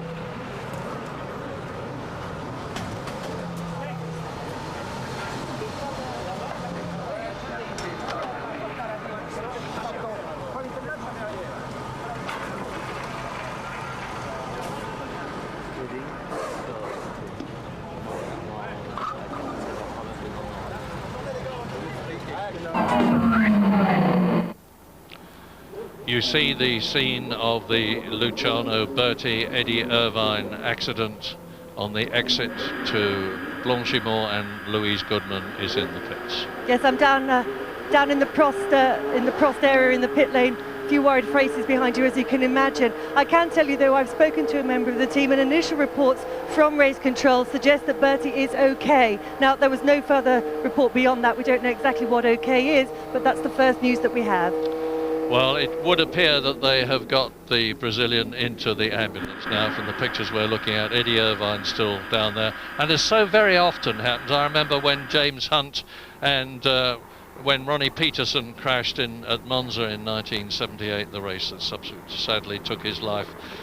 James Hunt was very much involved in getting him in the car. Racing drivers have to exhibit powers of leadership, and it's very obvious that that is what Eddie Irvine is doing. He's getting involved, and rightly so, in finding out what is happening. It's good to see so much of the front of that Prost intact. So now it's really, did those supposed safety tyres really come into play? And as you said, Mary, Luciano looked as if he was certainly unconscious, and but the safety cell really has stayed superbly intact there, isn't it? I don't think Eddie Irvine has any blame at all in that incident. I don't believe he knew that Luciano Berti was coming around the outside of him, and there is a left curve before Blanchimont itself, and I think he was just taking the normal racing line. It wasn't a blocking incident. It was I think he just really hadn't quite clocked that Luciano got a run on him down the outside there. So I don't think Eddie Irvine has, in my view, any blame there, but there's a better shot of the Prost, and you can see the nose intact, so it's really just a question of did anything ingress into the cockpit. that Marshall incidentally is not having fun. He's not having a free ride. He needs to sit on the nose of the car, because obviously with the front wheels and the suspension removed and the engine at the back of the car, it would slide down out of the crane sling if something wasn't done to counterbalance it. And it's quite usual and traditional for marshals to do exactly what he has done. Now, of course, while we wait for the restart time to be confirmed, I can tell you that the pit lane exit has been closed, so there's no question of anybody getting on the course. We have to wait while the tyre wall is laboriously rebuilt. As you can see, there are batches of 9 tyres which are literally band-aid together.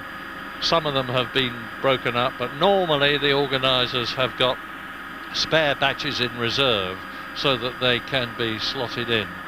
But look, you see, he went off at the apex of the gravel there, and he went in where it's a very good thing that he didn't go in just a few yards later, because there was only 1 row of tyres. Craig Pollock on the left, Bernie Ecclestone on the right, Flavio Briatore in the glasses, talking about the accident and the restart, obviously, as the amber lights flash over the 5 traditional red lights which start the race. It's a horrible time for everybody involved in Formula One when there's been a big accident and you don't know the circumstances, and there just seems to be a lack of information. It is a long way out to that corner, and it's unclear initially, and there's some uncertainty, a bit of misinformation occasionally, and it's just a very uncomfortable time. So you can be absolutely sure that as soon as we get any information, we will tell you what happens. I'm like you, Martin. I think I've seen enough of this, but here it is again. And Bertie continues across that very narrow section of the gravel trap. Look, you see about 10 yards further on, and there would not have been 3 rows of tyres there. The 9 tyre depth in all, there would have been at best 2 and probably 1. And those are the shattered remains of the Prost, and you can see what a colossal hit it took, with the radiators torn off, with the front suspension torn off both sides. That's Willy Rampf on the left, who is the Sauber designer, Jackie Eckelhardt, who is one of the race engineers. Michael Schumacher getting back into the car. I don't know why at the moment, because we still have no restart time. He's obviously checking out something inside the Ferrari, but the safety belts are being done up. Matter of interest, the driver cannot do up his own safety belt satisfactorily. The mechanics have to do it for him, because terrific tension has to be put on them to retain the driver, and that's one of the things that hopefully will have helped Luciano Berti, because he will have been, like all of them, very, very tightly strapped indeed into the Prost, with a belt over his right thigh, his left thigh, round his waist, over each shoulder. They come to a common junction and a common release mechanism. Louise, what's the news? Well, I'm just standing in the pit lane with Nicky Lauda. Eddie Irvine has just come back in the safety car and walked through the garage to the truck, but he did have a word with Nicky on the way through. Nicky, what did he have to tell you? He says Luciano is conscious, which is very good after this incredible impact, and now they're going to check him out in the hospital, but it looks not as bad as it did look before. Did Eddie give you any more information about how the accident happened? No, I mean, it was easy to see in the television. He was on the inside, and then they both collided with that high speed, and then Luciano just went off into the wall, basically. Thanks, Nicky. That's good news then. If, let us hope and pray that what Nicky has said is not only true but will be amplified to indicate that Luciano Berti is indeed all right, and if he is, it will be a racing miracle and yet another testimony to all the efforts that the Fédération Internationale Automobile, the governing body of motorsport, led by Englishman Max Mosley and Professor Sid Watkins and the FIA Race Safety Committee, do to make racing safer. You can never make it safe. Motor racing is a dangerous sport. It always has been, it always will be, but you can try to make it safer, and that is what they do all the time, by making the tubs of the cars stronger, by getting the drivers deeper down into the car. Look how little of Mika Häkkinen's head is showing above the safety collar there, which has already saved many drivers' lives. By putting them in the correct racing suits and fireproof overalls, by making sure that they are belted tightly in, that the crash helmets are of the correct design, that there are gravel traps around the circuit, that there is Armco barrier to stop them going into the crowd. All these things have been done and more since, in particular, Formula One began in 1950, and most particularly since the late and great Ayrton Senna was involved in that dreadful accident at the San Marino Grand Prix, being pursued by Michael Schumacher in the Benetton in 1994. And you did at Rubens Barrichello, and that is the ambulance that will have delivered Luciano Berti to the medical centre, which is the building with the grey roof. Magnificent facilities at every Grand Prix circuit now.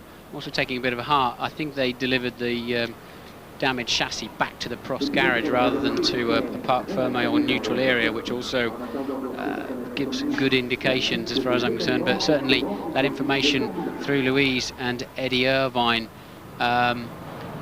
Eddie was right there on the scene, so he's got as good a view as anybody of all of that, and also the fact that the other Prost is still on the grid gives me a little bit of heart. And me, Alain Prost, the man. What a dreadful season he has had, with all sorts of financial problems. I hope they don't think that is a rebuilt tyre wall that's satisfactory. I don't. That looks to me like a bit of a Fred Carno reassembly, and Heinz-Harald Frentzen. Now, let us hope and assume that Luciano Berti is all right, in which case we can speculate about what is going to happen on the race restart. Will they be restarting it as a new race over the originally intended 44 laps? We had done 4 laps and we're on lap 4. That is the collar from the plastic collar which goes round the edge of the cockpit from the Prost car, which is rightly being returned to the organisers and the Prost pits to have a look at what resulted from the accident in the way of car damage, because they will be looking on this as yet another opportunity to make motor racing in general, Formula One in particular, even safer. Now, I can tell you that there's going to be the race is going to be restarted. There's going to be a new formation lap, and it's going to be in just under 3 minutes' time. Bernie Ecclestone consults with, or rather talks to, Ralf Schumacher and tells him what the form is. We will be back.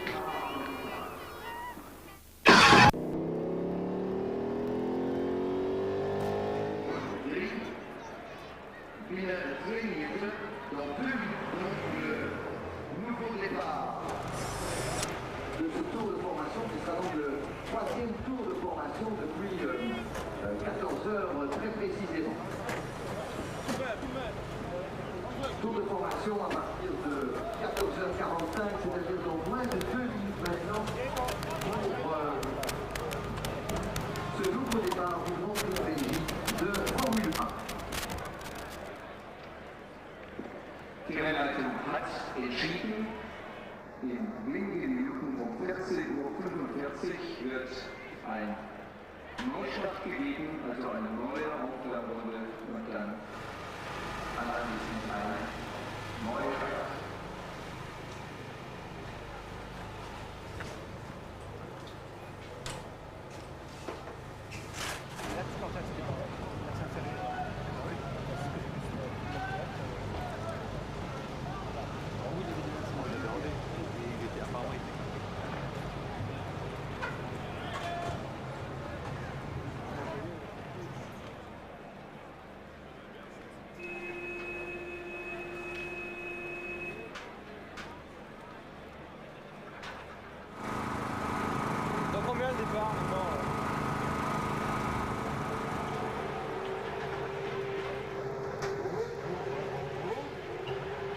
L'atmosphère est évidemment un peu lourde au moment de ce nouveau départ pour le Grand Prix de Belgique de Formule 1. Il y a maintenant 14h45 minutes. Donc, les voitures vont repartir à l'assaut d'un tour de formation. 4 tours ont été comptabilisés. Michael Schumacher devant Ralf Schumacher, Rubens Barrichello.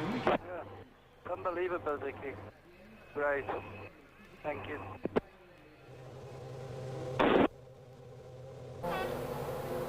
With 4 full laps completed, there is the new grid. This bizarre thing going on at the front of the grid. Ralf Schumacher still up on jacks.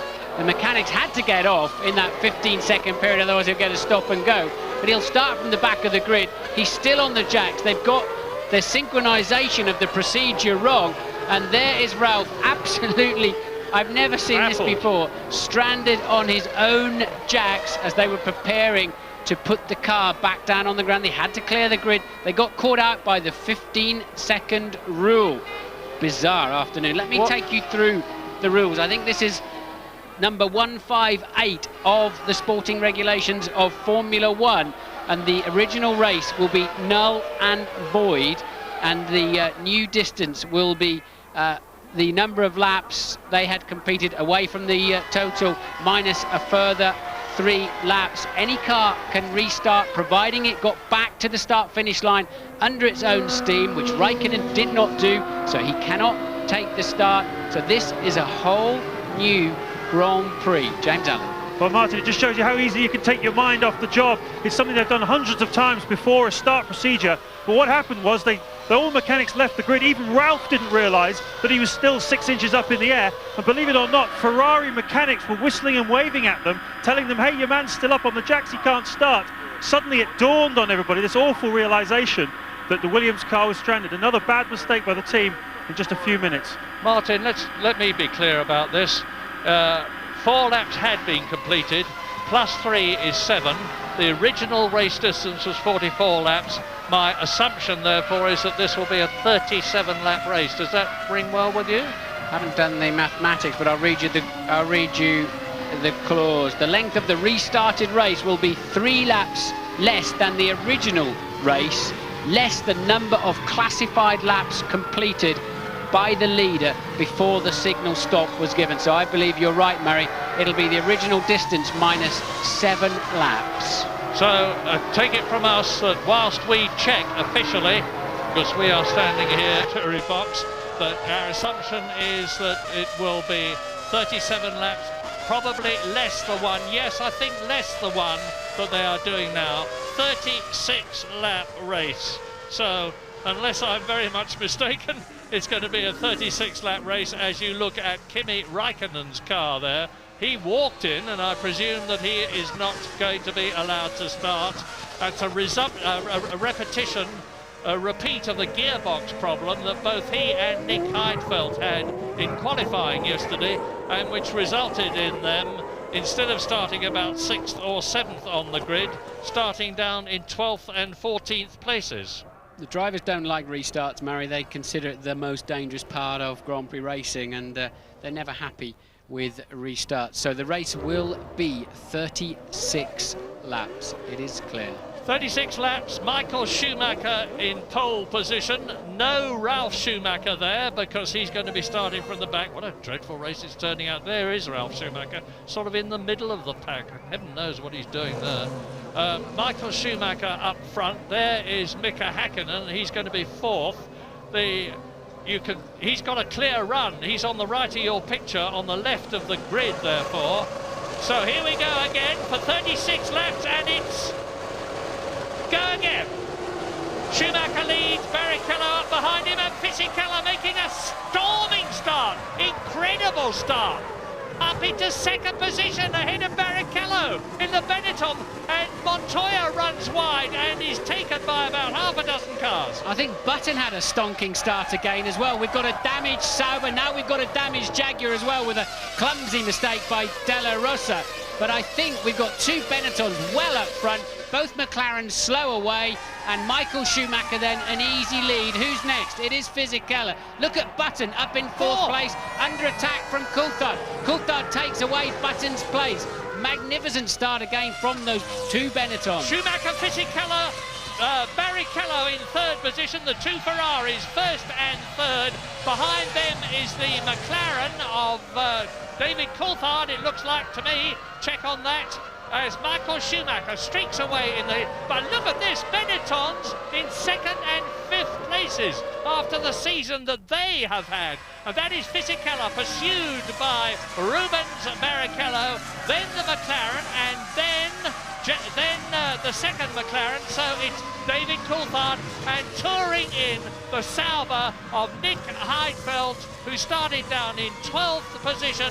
As you look at Fisichella, Barrichello, then the McLaren coming through to complete the 1st lap in this restarted race, which is going to be 36 laps long.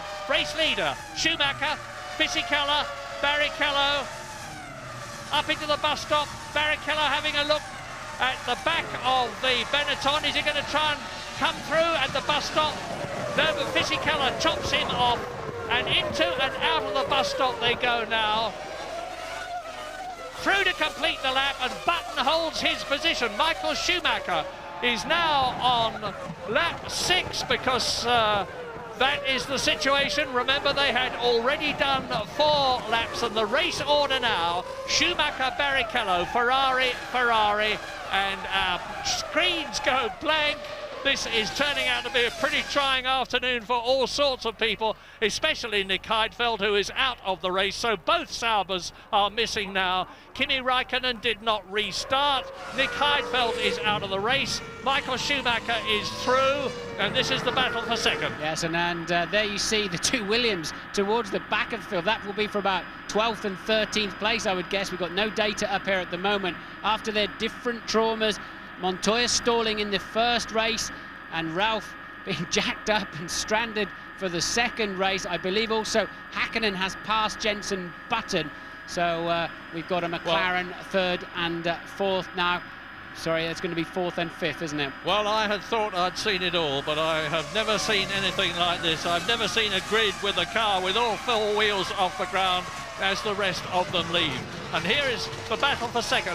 Fisichella pursued by Barrichello, with Michael Schumacher out on his own in front. Then the 2 McLarens of Häkkinen and David Coulthard, and that is Barrichello. It's Coulthard and Häkkinen and Montoya out. Will he ever win a Grand Prix? He was absolutely sensational yesterday in qualifying for yet another pole position. He just cannot get to the end of a Grand Prix. You know, these modern engines, so highly stressed and overheated, are very, very sensitive and delicate. And of course, they've started and then started again, and then started again.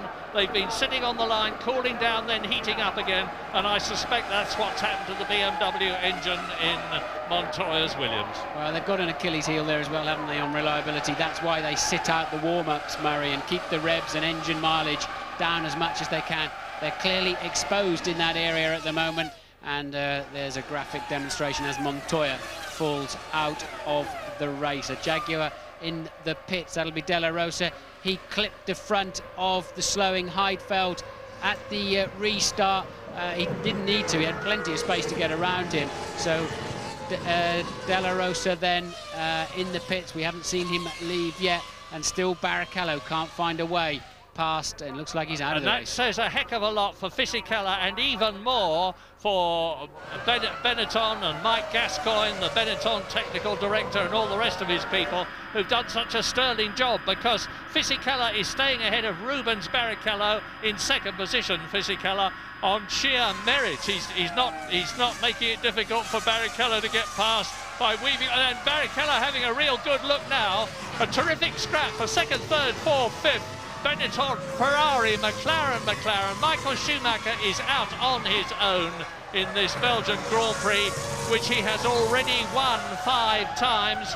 He lost his win in 1994 in the Benetton. Here is a replay of the start. And you look at the two Benettons like they're in a different gear to everybody else. And there's going to be a bit of a calamity, I think, towards the back. I think the Jaguar of De La Rosa is going to get in the middle of a 4-way fight there. Montoya got caught up in it as well. And that is why we saw so many of them dropping back. Heidfeld's car's already damaged. And I think De La Rosa will now clip Heidfeld out of view now as he passes him later on. The old belt and braces policy, which I've operated in the past, is not working now. We rely on modern technology in the commentary box to tell us what is happening in the race.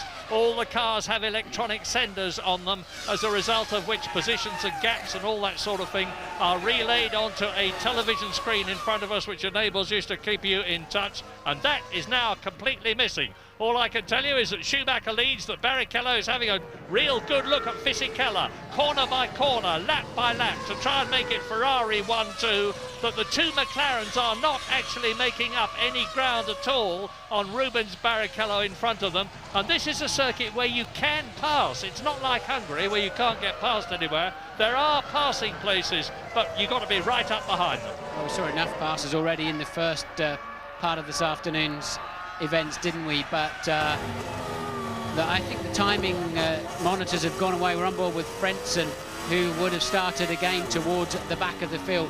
I think they've taken the timing monitors away at the moment, Murray. They were showing the wrong number of laps remaining in this race. They'll have to square that up after the red flag situation. I'm expecting he'll be back again with us soon. We've no idea where Frentzen is. It looks like he's having a sort of a test. He's all out on his own. Having a test day out there, isn't he? Sunday afternoon run at Spa-Francorchamps, and those brown marks on the circuit, incidentally, are from the plank underneath the cars. They all have a composition plank underneath, and if it is rubbed too much and reduces the ride height of the car too much, they can be excluded, and it was for that very reason that Michael Schumacher was excluded and lost his race win in 1994 in the Benetton. So there's the good news. We've now done 4 laps of this 36-lap race, which was originally going to be 44 laps. And the leader, we don't need telling that, was Michael Schumacher. 32 laps still to go. That's a long, long way. And there's not so many cars left in this race. We're with Heinz-Harald Frentzen, trying desperately to regain the situation that he had earlier on when he was to start 4th on the grid. But as you see, there's an enormous track gap between him and whoever it is in front of him. So just to recap, the first race was stopped after an enormous accident with Luciano Berti in the Prost. And we see the arrows of Benoldi there defending heavily against the BAR, I suspect, of Panis, with Ralf Schumacher now coming up behind them. We have the timing screens back. That is a scrap for 6th position. Now here we are, we're on lap 9 out of 36. And Michael Schumacher, as our screens go blank again, is undoubtedly in there. I don't know why we're not seeing Schumacher. It's good to concentrate on this battle for second position.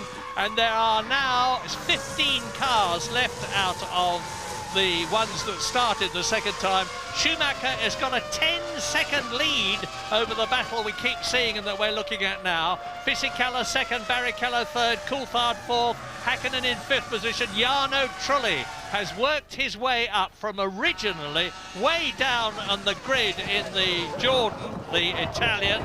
He started 16th and he's now in 6th position. He's gained 10 places. His teammate Jorna Lacey in the second Jordan is 7th. And Jenson Button in the second Benetton with his teammate Fisichella second is now 8th. And the rest of the 10 are Jacques Villeneuve and Verstappen. Yeah, Ralf Schumacher, the reason the screens were now going, he's 12th, he wasn't 6th, but where they were showing him, Murray. So Ralf Schumacher squabbling around with Panis at the back of the field and Verstappen. But I don't know what Button's problem is, but he's certainly falling back. But Trulli's on the move. Trulli's actually catching the two McLarens at the moment. That's why you can see the yellow Jordan in the background, and Lacey a little bit further behind too. So Fisichella holding his own though, Murray. Yeah, and if Michael Schumacher can stay there, and goodness, if there's one thing that the Ferrari tends to be, as well as the quickest car, is the most reliable. And we see now Olivier Panis battling with Jos Verstappen. Verstappen in the arrows is 10th. Behind him in the BAR, the white car, is Olivier Panis, and Jacques Villeneuve is down there as well. In fact, Jacques Villeneuve is ahead of Verstappen. Villeneuve is 9th, Verstappen is 10th. No, Verstappen's got ahead. So Verstappen is now in 9th position as Jacques Villeneuve there dives through and takes Button and 8th position in the process. Yeah, it was Panis, the BAR we were looking at before. Just to finish my report on Luciano Berti, we heard from Eddie Irvine, who was involved in the incident, that he appeared to be conscious. We have no further news. We'll let you know as soon as we get some. Your leader then, Michael Schumacher, 12.2 seconds ahead last time around. He's lapping still 1.5 to 2 seconds faster than any other man on the racetrack. A 49.9 that time around. 1 minute 49.9, and he's just romping away, isn't he? Yeah, 1 minute 49.9, and the previous lap record was that of Jacques Villeneuve in 1:52.6. So, and that was in 1997 in the Williams. So Schumacher's nearly 3 seconds faster than the previous lap record. Jarno Trulli is in the pits, just going past our window here, and this was Villeneuve shaping up to take Jenson Button into the long left-hander of Pouhon, as it's called. And unusual to see Formula One cars overtaking into there, and there then is Jarno Trulli's Jordan. So whether he picked up a puncture or what, we don't know. But Trulli, unless he was 3-stopping this afternoon, highly unlikely, I would have thought. I do not believe that was a scheduled stop. Well, with 14 cars out of the 18 that started still running, let's try to bring you up to date with what happened to the people who have already left the race. Dick Heidfeld stopped very earlier on. You've seen Pedro de la Rosa, who has retired. Montoya has stopped with that blown engine from the look of it. He was in 16th place. He's now 5 laps down as the rest of them pull away. The top 15, 3 retirements therefore. The top 15 are still all on the same lap. Tasso Marquez is last, and Ralf Schumacher has worked his way up to 12th position. He's lapping in about 1 minute 54.5, but then so are all the cars ahead of him up to 8th position. So he's got a real battle on his hands. We're looking at him now as he closes up on Olivier Panis. You are looking at the battle now between Verstappen, Panis and Ralf Schumacher, who was on jacks and is now carving his way through the field. He's in 12th place. Yeah, he can't get through, can he? He can't get anywhere. But with Panis and Verstappen sort of at it as well, he really can't make the impression you would expect. And that's Hakkinen in for stop. Now remember, as I say remember, I need to tell you that they were not allowed to refuel during the red flag procedure. If they did, they would have to have started from the back. So this is why you're seeing stops earlier in this race. Remember, race 1, null and void, but they were not allowed to refuel while they were sitting on the grid. So this is effectively the first stops, I think. Were not allowed to refuel during the red flag procedure. If they did, they would have to have started from the back. So this is why you're seeing stops earlier in this race. Remember, race 1, null and void, but they were not allowed to refuel while they were sitting on the grid.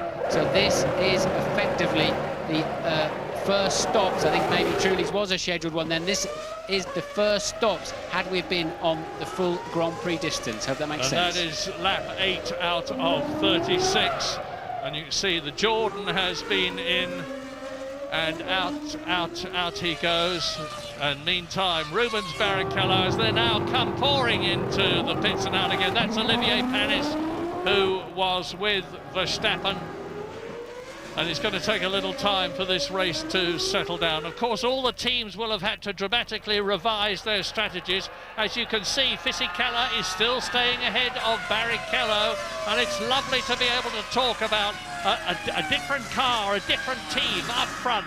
Benetton, that did so well with Michael Schumacher in 94 and 95, are now doing jolly well in this race with Fisichella in second place and Button 8th. So we were just picking up a while back there, Ralf Schumacher attacking Verstappen. He has now passed him. Panis, of course, has pitted for his first stop of the afternoon. And Ralf Schumacher then up into what will currently be 9th place. In your 50 years of commentating, Murray, this will go down as one of the more bizarre races. It's a bit special. Now let's tell you who's been in.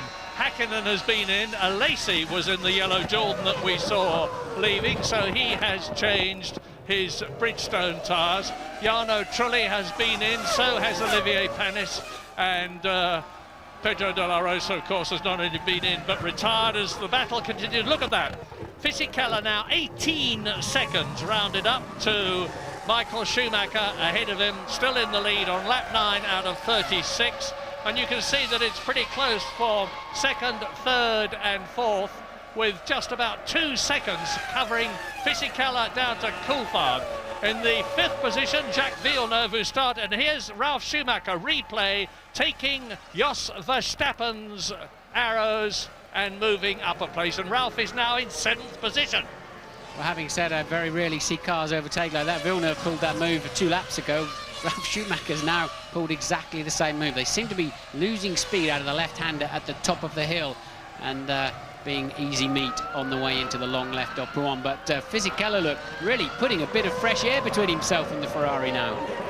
Well, David Coulthard says he's not so interested in second or third or fourth in the World Championship. He's interested in winning races. Of course he is, they all are. But he's not doing himself too much harm at the present moment if he wants to finish second, because he's ahead of one of his rivals for second place, which is Ralf Schumacher, who's in 7th position.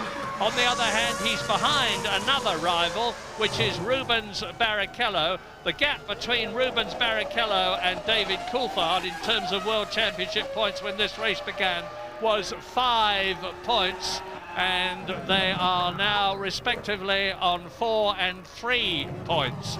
So Barrichello is pulling away from Coulthard a bit for second place in the championship. We're on lap 10 out of 36.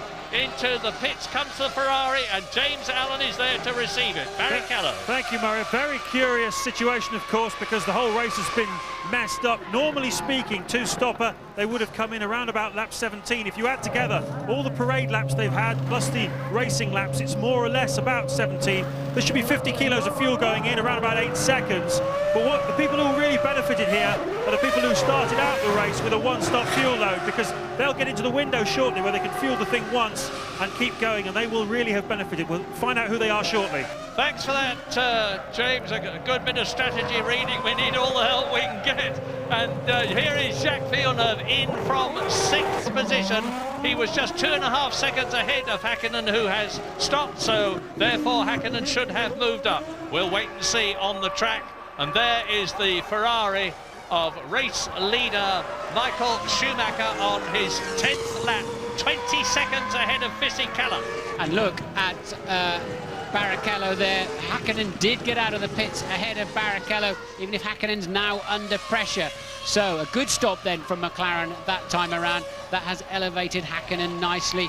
Coulthard running up in 3rd place at the moment. He's not stopped, nor 2nd place man Fisichella. Michael Schumacher having a laugh up the front, 20 seconds ahead. Still 1.5 to 2 seconds a lap faster than any anybody else. And what throws another curveball into the fuel equation that James was talking about is on the parade laps. They use so much less fuel, so that all has to be factored in. And now is the time for Michael to come in and give his car a little drink. Yeah, with a 20-second lead, so I don't think he's certainly not going to get back in the lead. Fisichella and Coulthard, and maybe even Barrichello will go through before Michael Schumacher rejoins. But he will have been the first of the top three to make his pit stop. Now let's see what the situation is. Here is Michael Schumacher coming down the pit lane as the McLaren comes in. To save your heart, Murray, I mean, he was 20 seconds ahead, and Barrichello's already stopped, as has Hakkinen. Coulthard stopping on the same lap. Fisichella did not stop that time around, so it's Fisichella that takes the lead of the Grand Prix.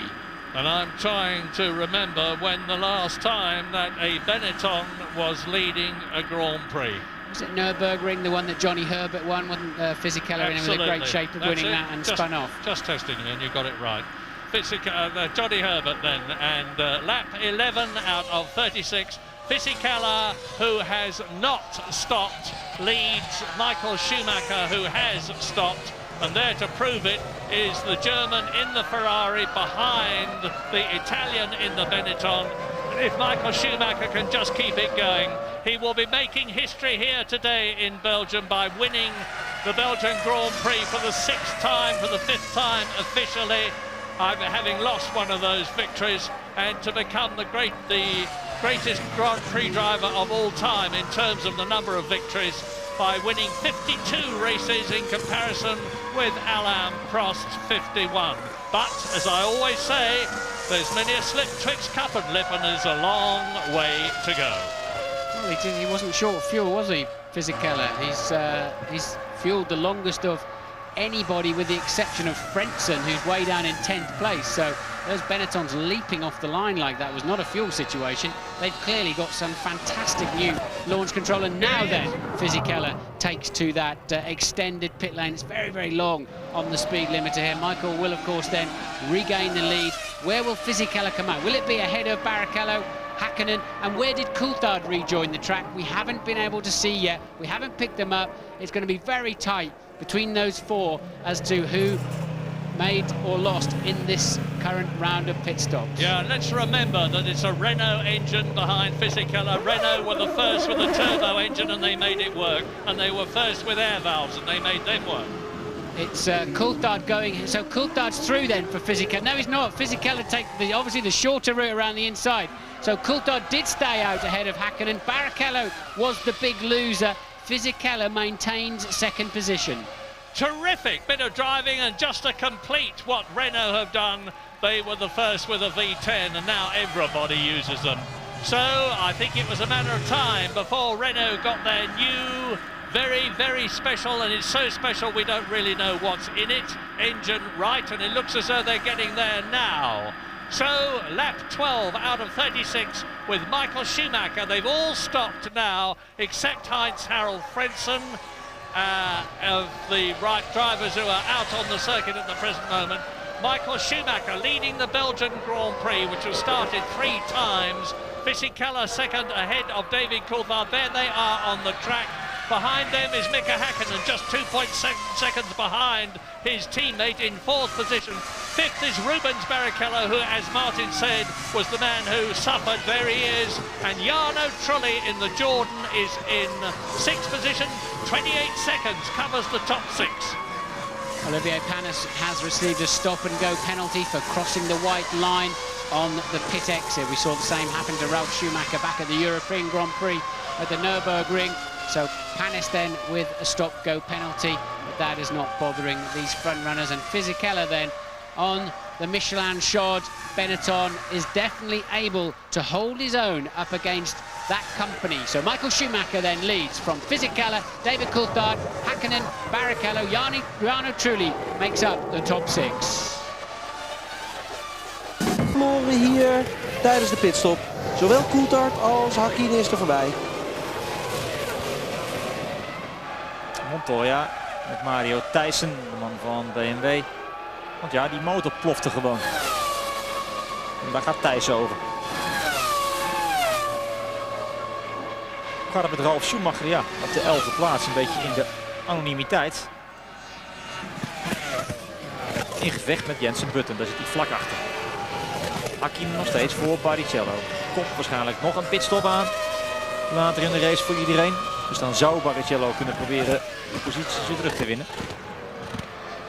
Fisichella met Coulthard. Fisichella die 21 seconden achter Michael Schumacher zit. Hier de stop en go voor Paris.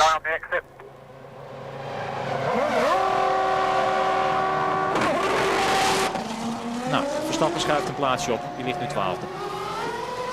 Dat is dan weer het goede nieuws.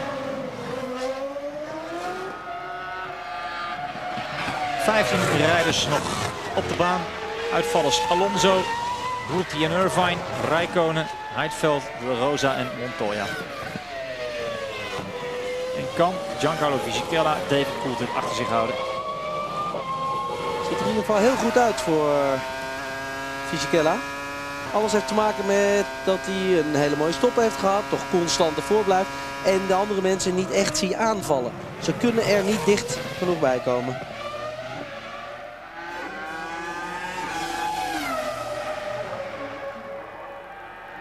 Michael Schumacher momenteel een gat van 21 seconden. En dat zal dan nu wel 23 seconden worden. 22 ten opzichte van Fisichella. Achter gevecht heel close met Coulthard, Hakkinen en Barrichello. Coulthard die heel voorzichtig begint aan te haken.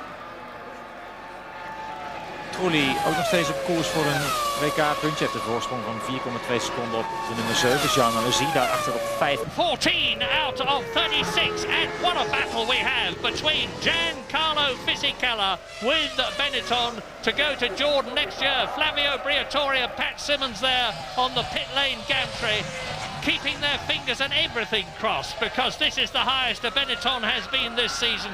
It is there by right. Fisichella is driving a magnificent race. Take us round with him, Martin.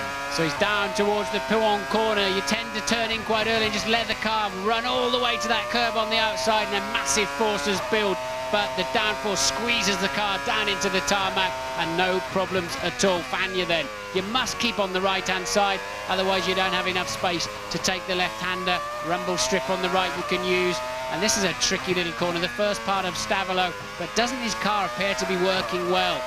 Fisichella then through the main part of Stavolo, and superb, really not having to lift at all. That's why he's able to stay ahead. And this is the kind of speed that Luciano Berti went off at, and unfortunately we cut away. I think you'd have had a bird's eye view of the energy involved. We've just missed that point now. Into the bus stop then for Fisichella. Clump those curbs. The cone stop, you're taking too much of it. The exit is easy now. You can hear the car bouncing on the sawtooth curbs.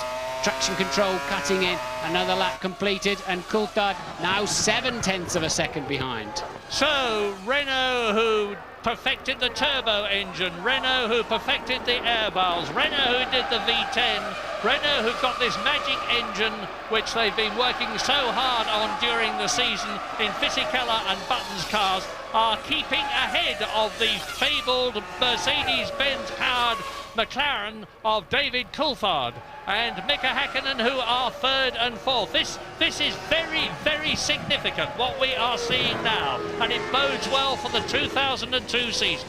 And well, remember, in the first race, which is of course now null and void, Coulthard did pass Fisichella up into Leclerc. When he got in the slipstream, he had a superior straight line speed, but right now Fisichella is very strong out of Lassour's hairpin, and so Coulthard's not getting anywhere near him where he needs to through Eau Rouge. James Allen is not there. James, we were hoping to hear from James, we're not doing so, so let's just quick reprise on what's happened in the Belgian Grand Prix so far. Well, it was due to start at 2 o'clock local time, but there was immediately a problem when Heinz-Harald Frentzen in the Prost in a magnificent fourth position on the grid waved his arms to indicate that he had stalled his engine. So the attempt was made to restart the race, only for Juan Pablo Montoya in pole position to suffer the same problem. So then we did get the race going, and ran on lap 5 out of what was going to be a 43 lap race. we had an appalling collision between Luciano Berti's Prost and Eddie Irvine's Jaguar. We still haven't got any official news about the condition of Luciano Berti, otherwise I would have told you. But of course the race was stopped. It's now been restarted. It's a 36-lap race, which was originally going to be a 44-lap race and then a 43-lap race. And we're now on lap 16, which is getting on for half distance. And Michael Schumacher, who started in pole position effectively after his brother Ralph had been left with his Williams on the jacks when everybody else streaked away, Michael Schumacher took the lead and looks as though he is on his way to his 5th official victory in Belgium, his 6th actual victory in Belgium. But this superb battle for 2nd and 3rd and 4th and 5th, and they are separated by about 4 seconds, those two battles. And the first one is something that we would never have expected to see, a battle between Giancarlo Fisichella in the Renault-powered Benetton, who is keeping at bay David Coulthard, who of course is 2nd in the World Championship. And there is that battle. Actually, that is Jenson Button, I think, defending from Ralf Schumacher, locking his right front into Lecombe. Sorry, Murray, I think that is definitely a different battle there. But Button lapping a couple of seconds slower than teammate Fisichella, so clearly I would imagine some kind of problem, or he's not happy with the handling or something, because Button really on the back foot despite that sensational start to the second part of today's Grand Prix. Yeah, Fisichella seems to have had the best of Benetton all season. Of course, his 4th year with the team. He really knows everybody in the team, and that is a big, big advantage. We tend to forget that it's only Jenson Button's 2nd year of Grand Prix racing. But I remind you that out of the race now, long gone, are Heidfeld, De La Rosa and Montoya. Tasso Marquez, who is 15th out of the 15 people who are still running from the 22 who originally were to start, is 1 lap adrift. The top 14 are all on the same lap, and you're watching now the Minardi being lapped. We're on lap 17 now, and David Coulthard try as he may, and there's no question of Fisichella having to come in and make a pit stop and therefore running light on fuel, because he has already done that. He's in. The McLaren and the Benetton are racing on even terms, and so are the McLaren there of Mika Häkkinen and the Ferrari of Rubens Barrichello, who are 4th and 5th. Just to remind you that Eddie Irvine, of course, retired in the first part of the Grand Prix, therefore not able to restart, as did Raikkonen and, of course, Luciano Berti. Yeah, and David Coulthard is consolidating his 2nd place in the Drivers' Championship at the present moment, because he is ahead of both his rivals. He's in 3rd place, Rubens Barrichello is in 5th place, and Ralf Schumacher is down in 10th place, not even in the points. An awful Belgian Grand Prix for Williams and BMW so far, after having done so brilliantly yesterday in reading the qualifying weather conditions so right and getting Montoya and Ralf Schumacher out on dry weather tyres as the circuit dried out literally with seconds to go, as a result of which they took pole and 2nd positions on the grid, with Montoya fastest, Ralf Schumacher 2nd. Out of the race is Montoya with a blown engine, and Ralf Schumacher, who could have been right up at the front, is down in 10th place as a result of the shambles, with him being left on the jacks when everybody got away. Häkkinen managing to ease away a little bit then from 5th place man Barrichello, and there's Barrichello without a wing. I think he's probably been across the grass at the bus stop. That is why he's falling back, and that's 4 1/3 miles he's got to go before he can drop into the pits for a 15-second nose change. So Barrichello having a disastrous afternoon. Good news for Coulthard, 2nd in the World Championship. Barrichello struggling, and Ralf Schumacher back in 10th place, so he will have such a terrible understeer. He'll lose a good 10 to 15 seconds. Look for the yellow Jordan in the background, because that's Jarno Trulli. He's in 6th position. He's bound to get past Rubens Barrichello without the downforce on the Ferrari. There is the new nose and wing waiting to go on. But meantime, Barrichello is having to feel his way round the circuit with massively reduced downforce and therefore grip on the steering wheels at the front. Jarno Trulli is gaining on him hand over fist. He was 6th seconds behind him. Jarno Trulli is going to take 5th position and 2 World Championship points, and his teammate Jean Alesi, who is currently 7th, there is Trulli. Trulli has caught Rubens Barrichello, who's still running 5th, and through goes Trulli. Up into 5th place, 2 World Championship points. Now, where is Jean Alesi? There he is! Jean Alesi is going to move up into the points. Jordan really need this, because they are down in 6th position in the World Championship. And there is Alesi. Barrichello can't stop, of course, can't slow down. He's got no downforce on his front tyres. It's all at the back of the car, no grip at all. So that's why he's struggling, under braking everywhere. And Alesi getting a good run off at him through Stavolo. And Rubens will have to be very careful in Blanchimont, otherwise he'll just drive straight off the road, and he knows it only too well. Luckily, the front wing will already have been preset for whatever they started this race with in terms of setup. He goes straight on into the pit lane. Barrichello then falling back. That was already Villeneuve about to take him. James Allen is there. Tremendously dramatic afternoon here at Spa once again, as Rubens comes in without a front nose. I can tell you there's been other drama as well. Michael Schumacher, how many times has he been lucky run off the course? He did it on the last lap at Stavolo and just missed the barrier. Apparently Ferrari believe there is no damage to Michael's car. Clearly there is to Rubens's car as the new nose goes on and fuel goes in as well, and Rubens is back out in the race. James, I must take it. Jenson Button out of the race. You can see he's gone into the wall in the Benetton and has removed his left front wheel. He was in 10th position. He's out of the race. And here is a replay of what is happening, or what happened, as Ralf Schumacher in the Williams in the background waits to go through. And the wing comes off before Schumacher went through, so it was not a coming together. Jenson Button must have dislodged the wing as he went over the rumble strip. Yeah, he took the front wing off on the left-hand curb, took too much curb on the way in, and then with the resultant understeer and the wing tucking itself underneath the front tyre, you're going to go straight to the scene of the accident with the wall so close to the racetrack. So we'll probably see that again. And now this is... That is interestingly, Barrichello losing his front wing in exactly the same way. Now, all this is great news for Jordan as you watch Ralf Schumacher continuing to claw his way through the field. He is in 9th position at the present moment. Barrichello there is back in the race. But all this is great news for Jordan, who are aspiring to 4th place in the Constructors' Championship.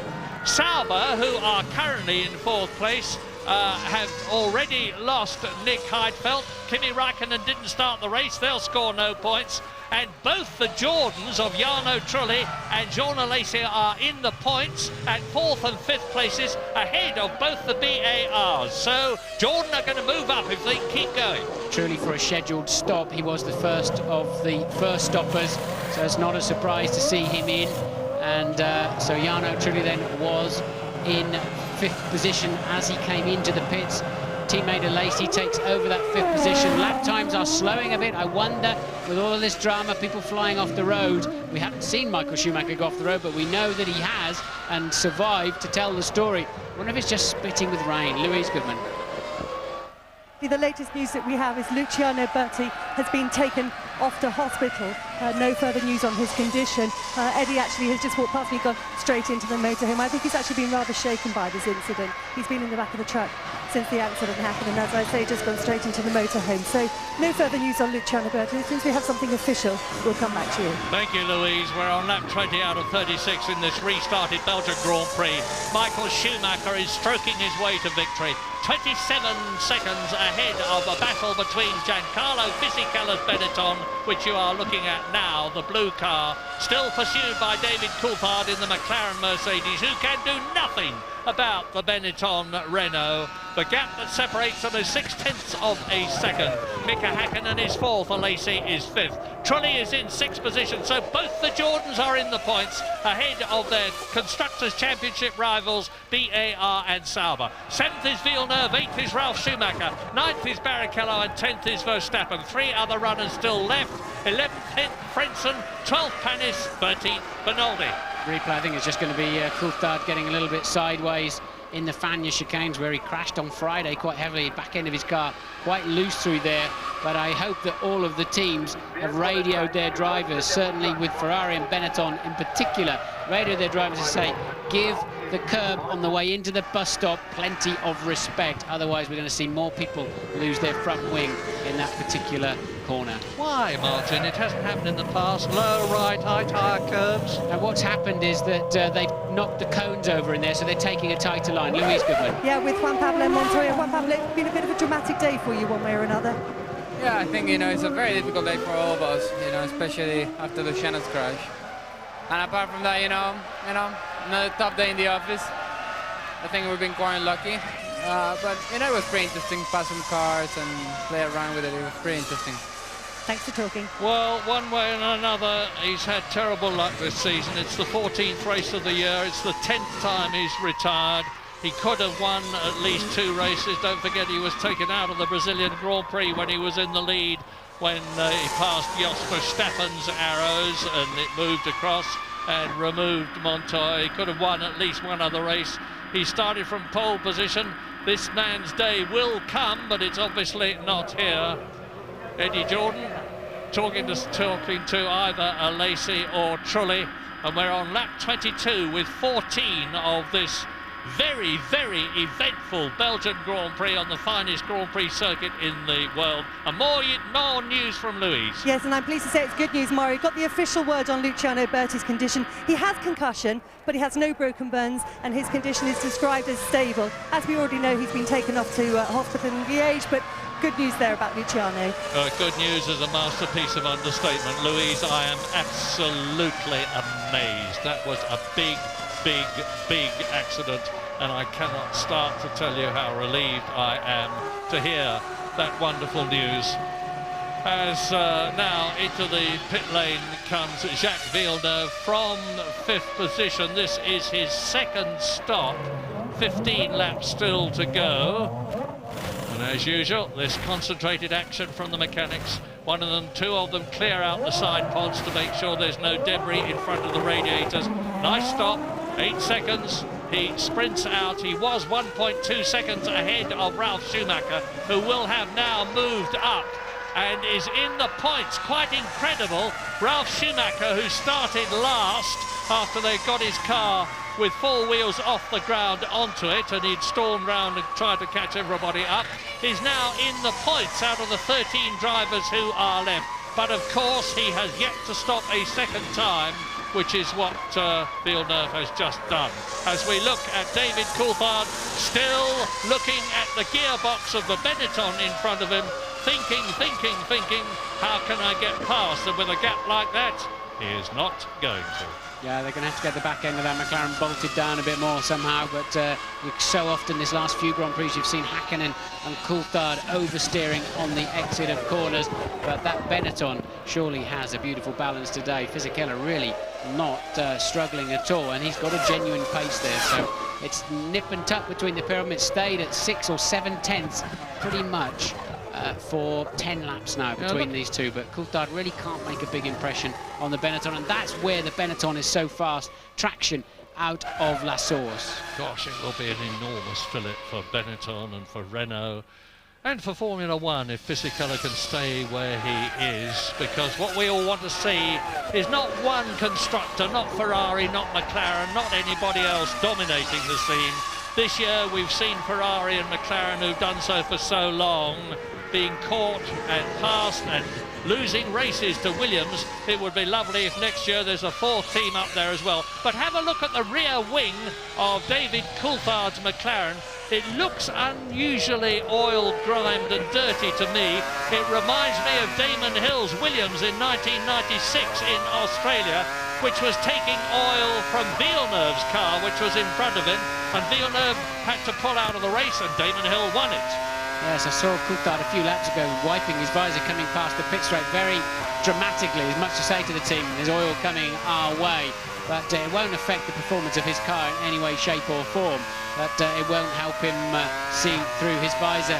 I think I can see the Benetton mechanics out in the pit lane, which must only be for Giancarlo Fisichella, because Jenson Button is in the wall and out of the race. So will Fisichella pit at the end of this lap? Michael Schumacher's 29 seconds ahead now, and he's backed his pace off. So Michael with such a big lead, and having had that scare that we've heard about by going off at Stavolo.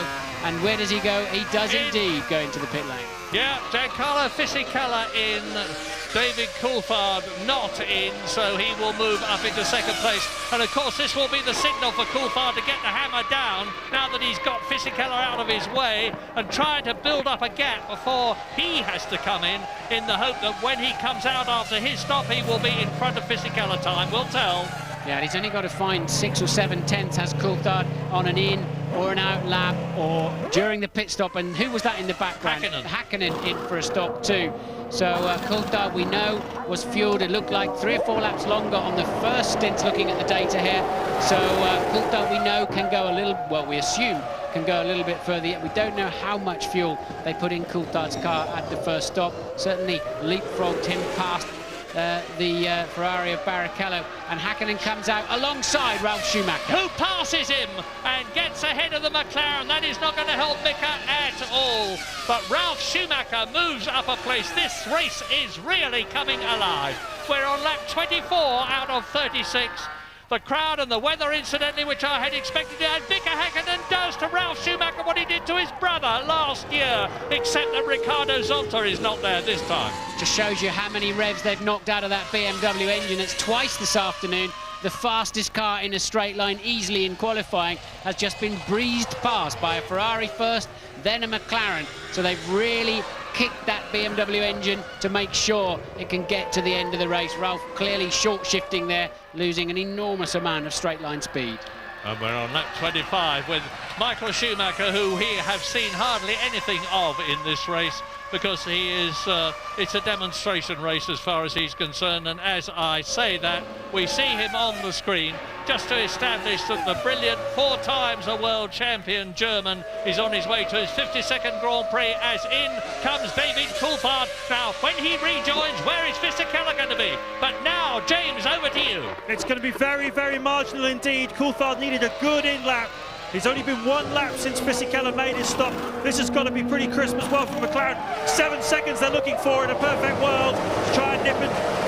Slightly slow off the fuel hose, but he should do it, Murray. Fisichella was 8.4, Coulthard 7.2. Look, look, look, there is Fisichella, and he passes the pit lane exit before, just marginally before David Coulthard. They are in exactly the same positions as they were before the pit stop, and that will be heartbreaking for David Coulthard, who tried so hard when Fisichella had gone into the pits to go faster and be able to get ahead. He has failed. We don't think they changed the tyres on Fisichella's car at the pit stop. We're not absolutely sure. We haven't. They did not change the tyres on Fisichella's car at the pit stop. So quite clearly, he liked the balance of it so much, and the wear rate clearly not that high around here. So on this shortened race, so Fisichella then just fueled up. And can Coulthard do anything about it on this stint, the final stint of the Grand Prix? Bit of a gamble for Fisichella, who is on Michelin tyres, of course, and here is Michael Schumacher coming in for his stop with a lead of 37 seconds, so he can refuel, change all 4 wheels, take his helmet off, have a smoke and a cup of tea, put him on back again and rejoin in the lead. A massive, massive lead. And a very slick stop from Ferrari, 7.7 seconds, which is 7/10 of a second faster than the quick one we have just seen. And Michael Schumacher tours out of the pits. He's still going to be in the lead. He has not lost it. And this is his 26th lap, 10 laps coming up at the end of this one for the conclusion of the Belgian Grand Prix, with the positions for 2nd and 3rd still unchanged, and David Coulthard having a real go now. Of course, he's on fresh tyres and Fisichella isn't, and this could make all the difference. David having a bit of a fake look down the inside there. Now let's see if Fisichella's still got a traction advantage. Of course, he's always going to be, he has indeed, hasn't he? But he's always going to be on the throttle one car length earlier. But the Benetton Renault definitely clawing its way out of the slow corners in a very effective manner, not dissimilar to the way they both left the start line on both the starts this afternoon. But this is where Coulthard passed him in the first race, and he's not close enough this time around, but that's where it's going to happen if it happens. And that's where Häkkinen passed Schumacher last year with that incredible passing manoeuvre when Schumacher went to the left of Ricardo Zonta and Häkkinen went to the right, and Mika Häkkinen came out in front and won the race. First and second were Häkkinen and Michael Schumacher, who's got this quite incredible record here in Belgium. Second last year, first in 92, first in 94, only to be excluded. First in 95, 96 and 97. Is he going to be first in 2001? Well, David Coulthard, as I said, if he finishes second or third, is going to increase the gap between himself and the third place man in the Drivers' Championship, who is Rubens Barrichello, who is still ahead, of course, of Ralf Schumacher. Race order on lap 26, 36 lap race.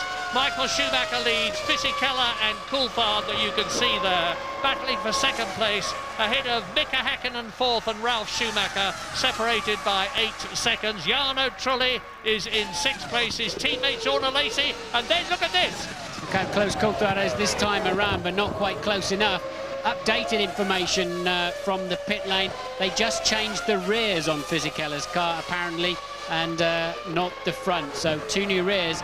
Leaving the fronts, they do look, there's hardly any grooves left in his front tyres, but Coulthard looking more menacing this time around. Yeah, obviously it's a balance question, because they could have put on new fronts in the time that it took on to put on new rears. Yeah, it's not a pit stop saving issue, it's the tyres quite clearly work better. I mean, it's a slick, he's got slick front tyres on effectively, which is sort of squeezing the very extreme edge of the envelope of the regulations there. But look at Fisichella's left front, it is virtually bald, no grooves in that one. They're coming up to lap Verstappen.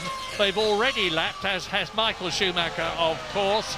Enrico Bernoldi, who is 13th out of the 14 runners, and Olivier Panis, who is 12th. Now they're coming up to Jos Verstappen, who is in 11th place in the Arrows. And here we're looking back at the replay of Mika Häkkinen going into the bus stop, getting it cross-threaded, going over the grass, easing off just to keep the front wing clear of the ground, regaining race pace. And of course he was 16 seconds ahead of Jarno Trulli. So although he's lost time, it won't have affected his position. And now Fisichella and Coulthard can see Verstappen's lapped or about to be lapped arrows getting closer and closer. It's crucial now for Fisichella that he gets past at the right moment, and hopefully before David Coulthard can do so. But it won't happen on this lap. And look how dirty Coulthard's car is from, it must be, clearly having followed him so long, from the Benetton of Fisichella. A lot of engine oil, and can Fisichella get to the end of this motor race from a reliability point of view?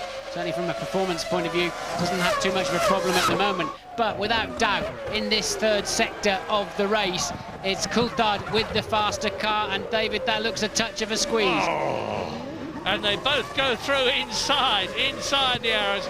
They shall not pass. The Maginot Line policy from Giancarlo Fisichella in the French engine with the Renault Benetton, and he stays ahead of David Coulthard. What a wonderful season David Coulthard has had. He's had 3 retirements, but he's done so well in all the others. Coulthard's got a good run through Eau Rouge this time around, and can he sweep around the outside? Indeed he can. Beautiful move from David Coulthard. Somehow or other, Fisichella wrong-footed in Eau Rouge. We saw him with a big advantage into Eau Rouge, but somehow he lost it in the middle. Coulthard getting a good slingshot and making it stick around the outside. Now, I believe, with that faster car, Coulthard will begin to pull away in a clear second place. So, can he do something about Michael Schumacher's lead? Not enough, of course, because Michael Schumacher is half a minute up the road now. He's 30 seconds ahead of David Coulthard's second-placed McLaren as the Scotsman comes up to lap Tasso Marquez. Here's the replay. Yeah, and he had the extra straight line speed, and when you're up the inside, it's dirtier, it's bumpier, you know you have to brake early, and so does the guy trying to pass you around the outside. He's got the clean line and the confidence, and well, David put a lot of trust into Fisichella there, that he wouldn't just lock a wheel and slide straight into the side of him too, but I think Fisichella's an old enough hand now that you would put your safety of your chassis in his hands. Yeah, 88 Grand Prix for Giancarlo Fisichella, and he's a very equable, level-headed chap. He wasn't going to do anything silly. And David Coulthard is now really pulling away from the Benetton. But if Fisichella can finish in a podium position, that is to say in third place, it would be the first time this year that a Benetton has been there.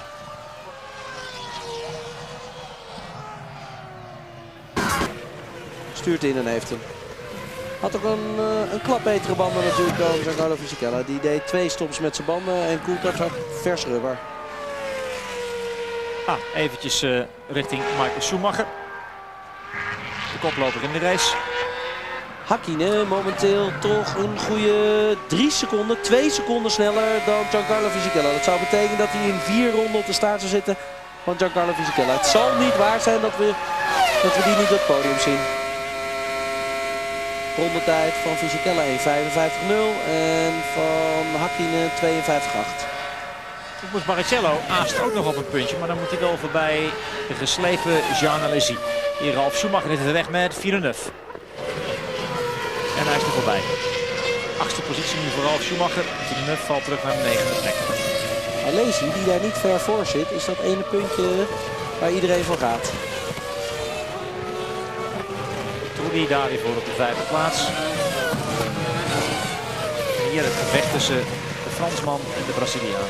Jean Alesi ontslagen, min of meer kan je zeggen, door Alain Prost. Officieel gingen ze in goed overleg uit elkaar, maar hij had wat onaardige dingen over zijn team gezegd. Jean Alesi forceerde een breuk omdat hij wist dat er een stoeltje vrij zou komen bij Jordan. Hij hoopt daar nog eens een Grand Prix te winnen op een mooie dag. Zo'n dag had het vandaag kunnen zijn, maar het niet. Het is toch te ver naar achteren stonden op de grid. Maar het ene puntje zou toch wel heel mooi zijn voor Jean Alesi. Barrichello wil het ook wel graag hebben. En wat te denken van de heer Ralf Schumacher die daar weer vlak achter zit. Die net voorbij Villeneuve ging. Momenteel rustig aan het rijden is Michael Schumacher. Geeft een goede 1,5 seconde prijs aan David Coulthard. Maar weet natuurlijk dat nog maar 7 ronden gaan is. Terwijl we hier het gevecht zien van Barrichello en Jean Alesi. Met volgens mij daarachter alweer Ralf Schumacher. Ja. En dat is Villeneuve. De cameramensen kruipen zelfs in de curbstones. 36 lap race in Belgium, and look at this battle for 6th position, the vital World Championship point. Jean Alesi, the French-Sicilian veteran in the Jordan, is staving off Barrichello. Behind Barrichello, trying to take him now as they come up to Lake Combe, is Ralf Schumacher, who started last and has fought his way up to 7th. Can he make it 6th? Can he make it 5th?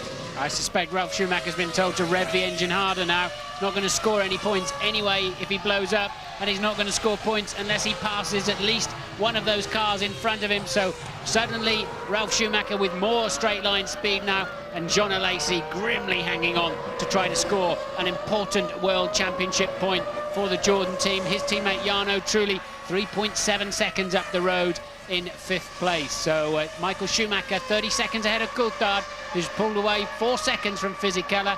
Hakkinen trailing 8 seconds further down from Fisichella. Trulli, Alesi, and this squabble you're looking at now. Yeah, there's no battle for first, second or third places with 6 laps to go, including the one they are on. And I don't think Mika Hakkinen can catch Fisichella, but my goodness, there's going to be a battle for 5th, 6th and 7th. Because Jarno Trulli in 5th position in the Jordan. Oh no, he's well clear of Jean Alesi. I say there's going to be a colossal scrap. There is a colossal scrap. You're looking at it for the last World Championship point for 6th place. And if Jean Alesi can get it in only his 2nd drive for Jordan, having scored twice already for the Prost team previously, he will be elated. he's famous for taking off his helmet and throwing it into the crowd. Helmets don't cost all that much, but they're full of extremely expensive radio equipment, and I don't think Jordan would have been expecting him to be in a position to do it. Let's hope for their sake that he changes his mind this time if he finishes in the points. If he does, it will be a magnificent achievement. He's the most experienced Grand Prix driver of them all this year. It is his 198th Grand Prix, and John Alesi at Les Combes on lap 31 out of 36 leads Barrichello, who is 7th, leads Ralf Schumacher, who is 8th, and behind them is Jacques Villeneuve in the BAR. Well, they've all stopped twice, as anticipated. Alesi had a relatively travel-free run. Of course, Barrichello had to stop for a new nose. Ralf Schumacher started at the back of the restarted race after being left stranded on the jacks. The mechanics not quite getting the car down in time and having to get off the grid. So Jean Alesi then grimly trying to hang on still as he heads towards the final chicane. He appears to have enough speed, given that Barrichello is in his dirty air, and you just see truly was moving out of the foreground of your screen as they came into this chicane. Yeah, and it appears to me that Jacques Villeneuve has pulled the bung out. It looks to me visually as though he's closing marginally on Ralf Schumacher in 8th place ahead of him to make it hopefully a 4-car train battle for that 6th position. Michael Schumacher, race leader, as he has led all the way. Once again, the luck has been with him, because when he started this race, Juan Pablo Montoya, the pole position holder in the Williams, had to go to the back, and his brother Ralph was still up on the jack. So good fortune has once again come Michael Schumacher's way, but as ever he has exploited it superbly. His lead has dropped to 26 seconds, but that is a colossal advantage with only 4 laps to go at the end of this one. And David Coulthard therefore is closing up on him.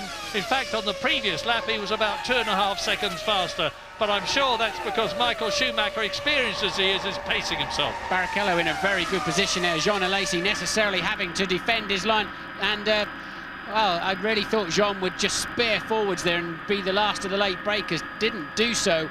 Well, probably didn't defend as aggressively as I expected Alesi to be, given that it's for the final point of the afternoon. No point finishing 7th in any Grand Prix, especially this one. So Barrichello moves into an all-important point-scoring position. Yeah, so Jean, look at the gap he's built in just a few hundred yards, as Ralf Schumacher now decides he's going to have a go. Here's the replay up to Les Combes.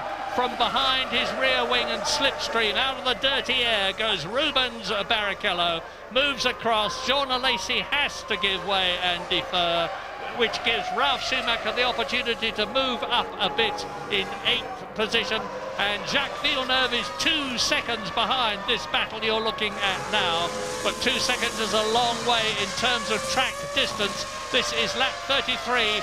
We've still therefore got laps 34, and bang, out goes the Jordan of Jarno Trulli. That means to say that Alesi is back in the points again, and Rubens Barrichello moves up another place.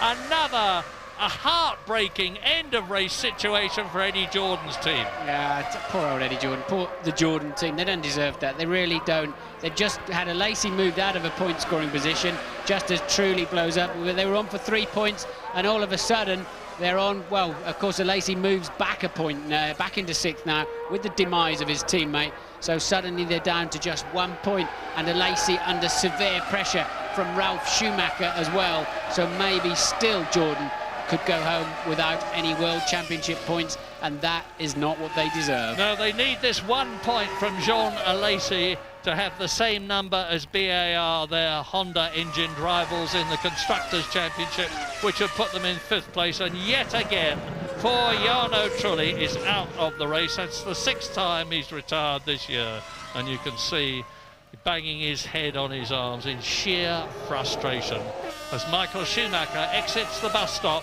to conclude his 33rd lap. So he's got about 13 or 14 miles to go now for the 5th victory. I thought for a moment that Barrichello had slowed up a bit there as he came out of the corner on his way up to the bus stop. But still, Ralf Schumacher is pursuing Jean Alesi, and now it's for a World Championship point. If Ralf can get ahead of the Jordan, it will be to move up into 6th place. And as Martin has pointed out, he might as well go for broke. If he blows the BMW engine up, he's lost nothing. If it stays together, unlike that of his teammate Pablo Montoya, he will get a World Championship point. Now, Schumacher was alleged to have said something rather disparaging about Montoya when the Colombian blew his engine up leading the German Grand Prix at Hockenheim, which the telemetry disproved. But the fact remains that again it's been Montoya's engine that's gone, and so far Ralf Schumacher's has not. Michael Schumacher is now on lap 34 out of 36. There's his lead. And Coulthard has stretched the gap between himself and Fisichella, who he just passed, to 10 seconds. Fisichella 10 seconds ahead of Häkkinen. The first 4 places looking established, as is 5th for Barrichello, who has speeded up and is marginally catching Mika Häkkinen. But what a scrap for that last championship point. Now, how many revs will Ralf Schumacher be using down the straight? Surely he's in the absolute ideal position to give it a little bit extra, and no, he's not close enough. So but this time around, on the managing to stay on the outside, Alesi could take that better line into Lecombe chicane and retains position. 3 laps remaining, of course. Same sort of situation that Mika Häkkinen had with Michael Schumacher last year, because having spun, the Finn in the McLaren Mercedes started catching Michael Schumacher. He tried to get past him at Lecombe at one point, only to virtually have his nose chopped off by the Ferrari as Michael Schumacher established his racing line. But it was on the very next lap that Mika Häkkinen did that incredible move which took him past Zonta to lap him and Schumacher Michael to take the lead. Lap 35 for Michael Schumacher now. Just this one and the next one between him and yet another 10 World Championship points to take him over the century, to give him 104 World Championship points. He's breaking record after record. If he wins this race, he's going to beat Prost's all-time record. Ralph's got a chance into the bus stop. He's clearly in the zone here. But how late is Alesi on the brakes? Later than we saw when Barrichello passed him, that's for sure. So Jean now fighting harder than ever to score a World Championship point. I think when John sees a replay of Barrichello passing him, he'll be annoyed with himself for not fighting a little bit harder on that one. But now he's giving it absolutely all he's got.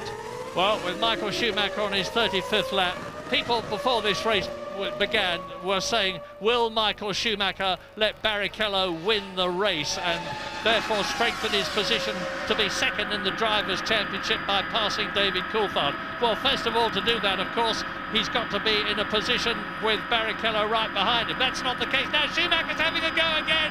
Now can he get inside? And Alesi once again turns across the front of the Williams BMW. He is absolutely determined that he is going to have that 6th position on the World Championship point that goes with it, and not Ralf Schumacher. But Ralf Schumacher will know what the score is. He will know that on the next lap he's got to be that much closer to Alesi than he was on this one. And Alesi will know the same thing. You can bet that Alesi is spending nearly as much time looking in his mirrors as he is looking ahead of him. And Michael Schumacher is now on his last potentially victorious lap of the 2001 Belgian Grand Prix.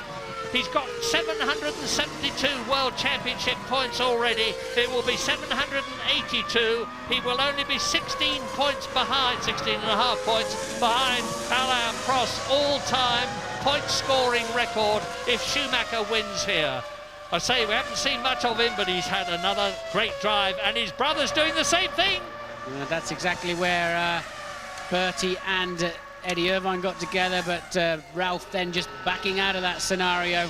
Alesi is 11 years older than the man pursuing him. He's going to be feeling extremely tired. It's been a long and difficult afternoon, and but he's using all of those 11 years of experience to keep that 6th position at the moment. And Ralph seemed very slow in the bus stop, but very, very good under braking. And here we are on the last lap. Michael Schumacher exiting turn 13 in this 22 corner, 4.4 miles, Spa-Francorchamps circuit, a brilliant driver's circuit, and it suits him. He is a brilliant driver. Not very far now to go to give him the all-time record in terms of World Championship wins. 52 victories. Alain Prost has been saying, I hope he does it soon. I'm getting sick of people talking to me about whether he's going to do it. Well, he is going to do it. Michael Schumacher in the Ferrari is coming up to win his 8th race of the season. And his most ever is 9 with Nigel Mansell, and he does it. Michael Schumacher wins and becomes the most successful Grand Prix driver of all time as David Coulthard slides the McLaren through the bus stop to finish in 2nd place. Michael Schumacher, clearly the driver of the day. He kept his head through all of that, waltzed carelessly off into the distance. Very, very strong drive from Coulthard as well. A well-deserved 6 points and a well-deserved podium place for this man, Fisichella. He's finishing 17 seconds down on Coulthard on the end, faded towards the end. But Häkkinen with a moderately lackluster for him, especially afternoon, down in 4th place, 36 seconds off the lead. But Michael Schumacher was just swanning around at the end. He gave 6 seconds away in the last lap alone, did Michael Schumacher. Yeah, there's Barrichello finishing 5th, but who's going to be 6th? Is it going to be Jean Alesi? Is it going to be Ralf Schumacher? Let's go back down the track and find out. And there is the answer. It's going to be Jean Alesi. Jean Alesi in his 2nd race for Jordan retrieves something for the team with a quite superlative fighting drive to 6th position and a single World Championship point. But mostly unseen by us, and of course the heartbroken Jarno Trulli, this has been Michael Schumacher's day. And he quietly contemplates things. I don't think the numbers mean all that much to him. Herbie Blash says, well done, Michael. I would be surprised if we see any euphoric jumps for joy from Michael Schumacher on the podium at this race. It's been a pretty tense one and a pretty fraught one for all of us after that appalling accident to Luciano Berti. And let us hope the news we had from Louise Goodman that he seems to be all right is indeed true. But a wonderful day for Benetton too. And Ralf Schumacher, well, I was going to say he doesn't seem to be too happy. He's pretty elated about something. I think it was the fighting drive he had with Jean Alesi, who has actually got back with his helmet intact on his head and not disappearing into the crowd. So confirmation, a wonderful win which makes him the most successful Grand Prix driver of all time, to the man in red, the Red Baron, Michael Schumacher from Kerpen in Germany. David Coulthard has consolidated his 2nd place in the Drivers' World Championship with 3 races still to go. And a superb podium 3rd place for Fisichella and for Benetton, the day after it's announced that he will be moving to Jordan next year. Mika Häkkinen makes it 2 McLarens in the top 4, and Rubens Barrichello makes it 2 Ferraris in the top 5. A point for Jean Alesi and Jordan means that the Jordan team are now tying with BAR for the 5th place in the Constructors' Championship, 4 points behind Sauber. And no change in the top 3 of the Drivers' Championship, of course. And Rubens Barrichello, the gap between him and David Coulthard has been extended, with Ralf Schumacher still in 4th place ahead of Mika Häkkinen and Montoya in 6th position. Look at that. That's a replay, I would guess, of Jarno Trulli blowing up a few laps before the end of the Grand Prix. Michael Schumacher, clear visor today, dull day overhead, but no problems at all. I have to say, Martin, that Honda have not got it right this year against Mercedes-Benz, against Ferrari, against BMW, but more of that later perhaps as the victorious trio mount the steps to the podium where shortly we will be seeing them. Another race victory for Bridgestone tyres, another 2nd place for them, a fine 3rd for Michelin with Giancarlo Fisichella. Ferrari, of course, are even further ahead in the Constructors' Championship, which they've already won than they were before. Williams are still 3rd to McLaren, and Sauber are still 4th, but only 4 points now ahead of BAR and Jordan. There's all to play for as far as they are concerned in the 3 remaining races of the year at the most charismatic circuit of them all, Monza in Italy in 2 weeks' time. Then the newest of the lot at Indianapolis 2 weeks after that, and the fabulous Suzuka circuit in Japan in the middle of October. But you're looking now at the man we saw very little of in the race because he was so far ahead. Difficult for him to maintain concentration? Well, it would appear so. We hear from the pits that he did go off the track. We didn't see it on our pictures, that's for sure, but at that point Michael was still pushing like crazy, building his lead more and more, and since that incident he's really backed off and cruised home, but ended up just 10 seconds clear of David Coulthard in the end. 8 wins for Michael this season. The most any driver has ever had in one season is 9, and that was Nigel Mansell, who's here incidentally in his victorious year for the World Championship in 1992, and Michael Schumacher himself when he was with the Benetton team. There's 3 races left, and if Michael wins 2 of them, it looks as though there's little to stop him. He will add yet another record to his incredible record. Michael, we saw in that slow-mo replay, still with his rip-off on his visor. He didn't follow anything all day, did he really? Blitzed past a few back markers, but absolutely clear car and helmet and visor for the winner Schumacher.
You have heard it before and you will hear it again, the Italian national anthem for the prancing horse team of Maranello, Ferrari.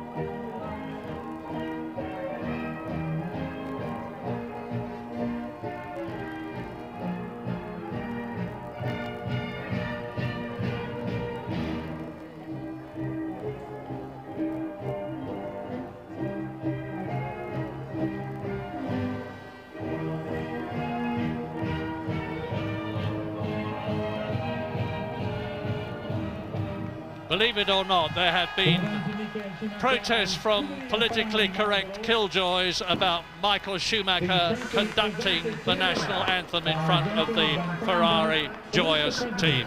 So he responsibly stands with his hands clasped in front of him.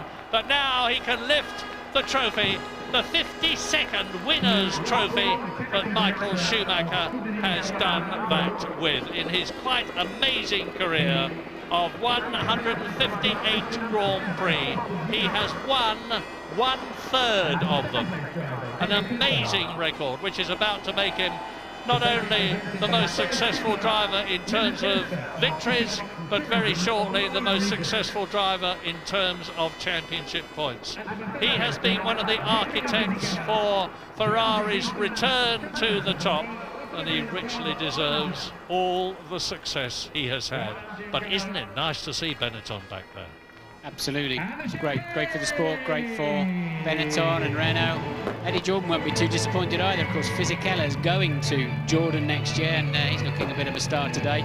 No doubt about that. But the champagne is flowing, and I think that's probably extra good news too. But the best news of all, subject to official confirmation, is the news that we understand that Luciano Berti was not badly hurt in that appalling accident. A wonderful day for Schumacher and for Ferrari.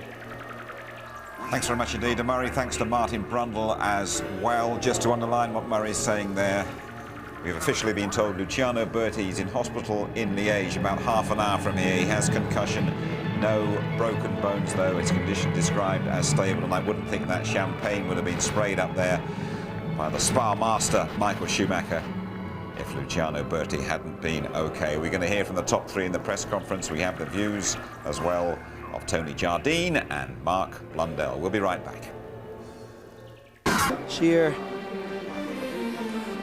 plezierig met champagne gespoten, dus laten we hopen dat het allemaal geen enkel probleem is met Luciano Berti. Even gauw onze prijsvraag. Michael Schumacher, dat werd voorspeld door Thomas Harms uit Amsterdam. En dat is een knappe voorspelling en daarvoor wordt hij beloond voor een kartsessie aan mijn buurman in Huizen of Den Haag. Hoeveel van die trofeeën gaat hij nog boven zijn hoofd tillen? In de Formule 1 heeft hij het al 52 keer gedaan. Maar zijn honger is nog niet gestild, Michael Schumacher. Hard op weg om de meest succesvolle Formule 1-coureur aller tijden te worden.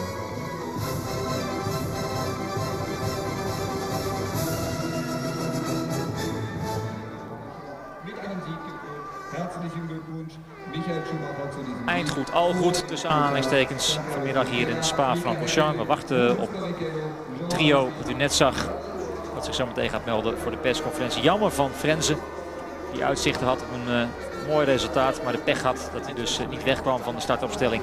Hij kreeg wel een herkansing en die bracht hem uiteindelijk toch nog op de 9e plaats, wat toch ook geen slechte prestatie is. Ja, het is hier licht glooiend, dus is het nog een hele klim naar huis toe. De tribunes lopen leeg.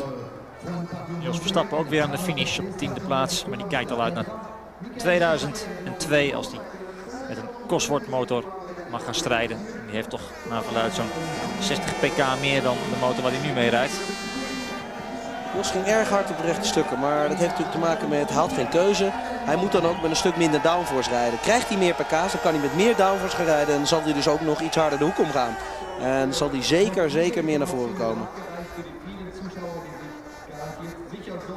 Ze zullen genoten hebben. Alle mensen die de moeite hebben genomen om hier naar de Ardennen te komen. Te kijken naar de grote prijs van België. Die opnieuw Michael Schumacher als winnaar kende voor de 5e maal in de historie van deze Grand Prix. Daarmee is hij op gelijke hoogte gekomen met Ayrton Senna. Eigenlijk won hij hem al 6 keer. Maar die zege in 94 raakte hij kwijt. Toen hij gedisqualificeerd werd door een iets te sterk afgesleten bodemplaat. Dat mag niet.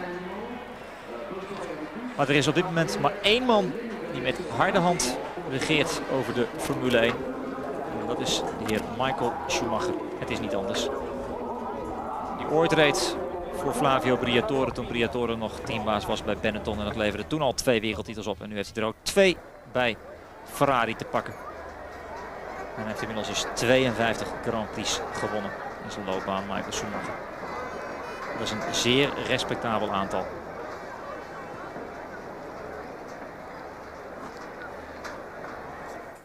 Congratulations, gentlemen. Michael Schumacher, now the outright holder of the outright number of wins. 52 Grand Prix wins, winning here this afternoon at Spa. David Coulthard second and Giancarlo Fisichella third overall. Thank you. Michael, you made amazing starts both times, but it must be said that Williams rather helped themselves to the back of the grid. Yes, certainly. I mean, it's unfortunate for my brother, obviously. When you say I made an amazing start, I don't think that's true. I think the guy next to me made an amazing start. I don't know which position he came from, but he almost took me. So on that side, we made average starts, and I was able to just defend my position. And thanks to whatever problem Williams had, I didn't have to fight against them, because you saw the first start, they just pull away and I had no chance. And I think even on the second start, if Ralph on the second position, he would have just beat me into the first corner. We didn't need to find out, and I had a clear race from that moment on, and obviously delighted. Now, thousands and thousands of fans across the border from Kerpen, your hometown, and from Germany, they kept you company during the race, but as you said, it really was, you were out on your own. How easy was it to keep your concentration and control? I mean, I was pushing flat out until, I'd say, the second pit stop. Then I eased off. For whatever reason, I thought I had the chance to open up the gap for an extra pit stop, and we didn't know what would the weather do. So I just wanted to have that safety, and because obviously I was faster than Giancarlo and David couldn't get by, I was able to open up such a lead.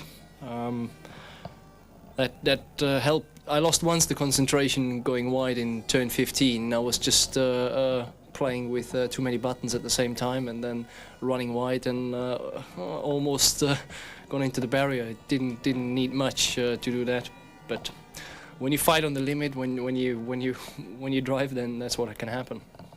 Thank you very much, Michael. David, second place. Before you came here to Spa, would you have ever predicted you'd have spent so much of the race looking at the rear wing of a Benetton?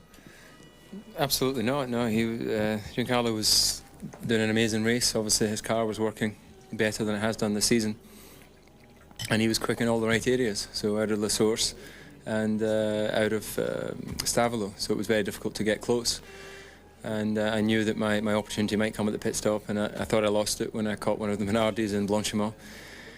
And I said to the team as I came down the radio, I think it's going to be close. Obviously, he came out in front of me, and then thankfully with the back marker at La Source, it just upset his rhythm a little bit, and I got the run through Eau Rouge, and thankfully was able to outbreak him. So, you know, given the weekend I've had, then obviously very happy to get second place, and you know, just hoping obviously that Luciano is 100% and able to do the next race, and then we can all feel that it's been a positive weekend. David, looking at your car during the pit stops, it was absolutely covered with oil. Was that from your car or from someone ahead of you? I was saying to Giancarlo that I've never been behind such a messy car. I was having to wipe my visor every single straight, and I was out of rip-offs very quickly. And I understand that it just made it across the line, so I think it was spitting all its oil out as the race went on. So it's obviously a lot quicker, but a little bit close to the limit, probably. Thank you very much, David. Giancarlo, first time you've been in one of these conferences since Brazil last year. Can you put your finger on what has happened to your car to make it so much faster? Obviously, there was the new aerodynamics package here, and the car was much more competitive, easier to drive, easier to make a good setup, even much more grip than normal. During the race there was a very good balance, especially after a few laps, because at the beginning there was a lot on the steering, but then there was a good balance. We just missed a few Ks in the straight compared to the people, but maybe in Monza there is one more step on power, and we are very optimistic for the next one. Now, you had a very unusual tyre tactic at your second stop, and you only changed the tyres at one end of the car. Can you explain why, and was it your choice? Yeah, it was my choice. There was a problem starting with the new tyres, graining. There was a graining, and it was better to keep the same tyres. In fact, I did the race, completed at the end of the race. I went at the end of the race with the same set of tyres, just on the front, but new on the rear. Was the right choice. We did a very good job. I did two amazing starts, especially the second one from the 6th position. I went to second, and I'm happy. It's a great day, and I would like to say thank you to the team. Thank you very much, Giancarlo. Michael, back to you. Next race, Italian Grand Prix. You've already got the championship. It's going to be quite a party at Monza. Yeah, you can imagine. On the other side, we still want to do well, which is going to be maybe a little bit more difficult for us, looking at the characteristic of the circuits. From Hockenheim, we know Williams is very competitive there. So we have to work very hard, and we have to find out what we can actually do against this strong package of what they have. But we certainly will try, as we have tried here. But anyway, we have good reasons to celebrate down there. Indeed you do. Michael, thank you. Now, Michael and Giancarlo, if you'd like to speak in your own languages, starting with Michael, please. Ja, 3 tevreden heren. Te beginnen bij Michael Schumacher, die vond dat hij wel 2 maal een goede start had. Maar toch de complimenten uitdeelde aan Giancarlo Fisichella, die nog veel beter weg was. Verder een probleemloze race. 1 keer een concentratieverlies. En dat was vlak voor Stavelo. Toen hij wat te veel met de knoppen zat te spelen, zei hij. En verder wilde hij genoeg marge opbouwen om eventueel, als het zou gaan regenen, nog een derde stop te kunnen maken. Zonder al te veel problemen, maar dat was niet nodig. Een probleemloze dag voor Michael Schumacher. Ja, Coulthard met alle ellende die hij dit weekend achter de rug had. Op vrijdag maar 3 rondjes gereden. Kan hij zeer tevreden zijn over die tweede plaats. Ook al omdat de concurrentie, de personen van Barrichello en Ralf Schumacher, weer wat verder achterop zijn geraakt. Had wel heel veel olie op zijn wagen. Die was afkomstig van de wagen van Fisichella. Zodat Coulthard nog een wonder vond dat Fisichella überhaupt over de finish was gekomen. Maar ja, die kleine Italiaan verdient natuurlijk wel alle complimenten. Hele goede race gereden. 2 superstarts. Maar de tweede kwam hij zelfs van de 6e naar de 2e plaats in 1 keer. Dus wat dat betreft ging het bij Fisichella allemaal heel erg goed. Eindelijk weer eens een podiumplacering voor het eerst sinds de grote prijs van Brazilië vorig jaar. Dus voor ons denk ik Tom de man van de race, toch? Ja, absoluut. Giancarlo de man van de race. Ook hoe hij het benadert. Echt het team heel erg bedankt. En het niet heel erg zegt dat alleen door het vermogen komt, maar dat echt door het aerodynamische pakket komt. Nou, Renault zegt dat er meer vermogen komt. Volgens mij de Renault en de Benetton in de gaten houden voor de laatste paar races dus. Ja, volgende Grand Prix is in Monza. Dat is nou weer typisch een circuit voor de renstal van Williams. Dat hebben we in Hockenheim wel gezien. Maar ja, daar gaat toch steeds te veel mis. Eerst met Montoya in deze Grand Prix die niet wegkwam. Daarna Ralf Schumacher die gewoon nog een halve meter boven de grond stond. Omdat ze nog niet klaar waren met zijn wagen. Dus ja, het blijft mensenwerk Formule 1. Gelukkig maar. En Coulthard vat het allemaal mooi samen. Laten we hopen dat het goed gaat met Luciano Burti. Dat hij de volgende Grand Prix er weer bij is. En dan gaat iedereen met een tevreden gevoel naar huis. Even terugblikken. Het begon allemaal met de wuivende handen van Frensen. Ik heb een probleem. En Tazo Marquez maakt hetzelfde gebaar. Dan is het volgende slachtoffer, als ze het opnieuw willen gaan proberen, Juan Pablo Montoya. Die mag dus achteraan starten. Ralf Schumacher hier goed weg en al meteen een goede start van Fisichella die naar de 4e plaats komt. Jos Verstappen pakt daar aan de binnenkant ook wat plaats. Ze begint als 14e aan de race. Dan de eerste uitvallen, Alonso. Die is al gauw klaar. En dan zometeen een moment tussen Irvine en Burti. Let op. Hier schiet Burti achter Irvine langs, heeft hem geraakt. Recht door in de banden. Wat een klap. Irvine gaat helpen. Banden moeten daar weg. En ze moeten Luciano Burti bevrijden. Die wordt dan naar het ziekenhuis afgevoerd. En naar verluidt gaat het redelijk met hem. Safety car situatie. Nee, code rood. We stoppen de race. Om eerst eens te kijken hoe het met Luciano Burti is. Hectiek. Helpers komen weer terug. En Irvine hoopt maar dat het goed gaat met de Braziliaan. Räikkönen heeft zijn wagen ook gestopt. Is even polshoogte gaan nemen. Moet dan wel vanuit de pit starten. Nou, daar komt die start dan. En dan, ja, het is niet te geloven. Ralf Schumacher staat nog gewoon een halve meter boven de grond. Die kan dan ook achteraan gaan starten. Dan een hele goede start van Giancarlo Fisichella. Opgeschoven naar de 2e plaats. En het gaat mis met Montoya, De La Rosa en Heidfeld. En dan blaast Montoya ook nog zijn motor op. En dan ligt hij eruit. De man van pole position, Jammer maar helaas. De La Rosa met de schade, kan ook zijn race niet vervolgen. En hier soeverein aan de leiding door Rouge Michael Schumacher. Fisichella verdedigt zijn 2e plaats ten opzichte van David Coulthard. En hier de pitstop van Mika Häkkinen. Hetzelfde doet Michael Schumacher. En Fisichella die op dat moment dan weer voor David Coulthard de baan op komt en 2e blijft. Stop en go voor Olivier Panis die over de witte lijn is gereden bij de uitgang van de pitstraat. Prachtige beelden van Eau Rouge. Mooi die hoogteverschillen te zien. Concentratieverlies hier eventjes vlak voor Stavelo. En dan het probleem van Barrichello. Die gaat over die paaltjes heen en dan verspeelt hij zijn voorvleugel. En verspeelt hij ook de kansen op het erepodium. Dan valt hij ver terug. Dan is het nog knap dat hij uiteindelijk 5e wordt. Jensen Button denkt, dat kan ik ook. Ook hij is zijn vleugel kwijt, maar hij kan zijn race niet vervolgen. Achter in het veld de eenzaam strijdende Bernoldi. En hier weer verder naar voren. De tweede serie pitstops van Fisichella en Coulthard. Fisichella komt dan alweer als 2e op de baan na de pitstop van David Coulthard. Kijk maar, blijft er net voor. Maar dan 2 maal een aanval. Hier slaagt Coulthard nog niet. Maar dan komt hij hier buitenom. En dan neemt hij de 2e plaats van Fisichella over. Jarno Trulli opgeklommen naar de 5e plaats. En het gevecht met Alesi, Barrichello En ook Ralf Schumacher erbij. En Barrichello die hier om Alesi heen komt. En dan Jarno Trulli op de 5e plaats. Boom, opgeblazen motor. Einde race, weer geen punten. En Trulli baalt. Alesi houdt het dan. Ondanks de dappere pogingen van Ralf Schumacher. Wordt 6e. Jean Alesi en de winnaar is natuurlijk deze man, Michael Schumacher. Fisichella 2. 3. Coulthard 2, maar die zagen we even niet in beeld. En Alesi net nog 6e voor Ralf Schumacher. En de felicitaties van Fisichella voor Schumacher en andersom.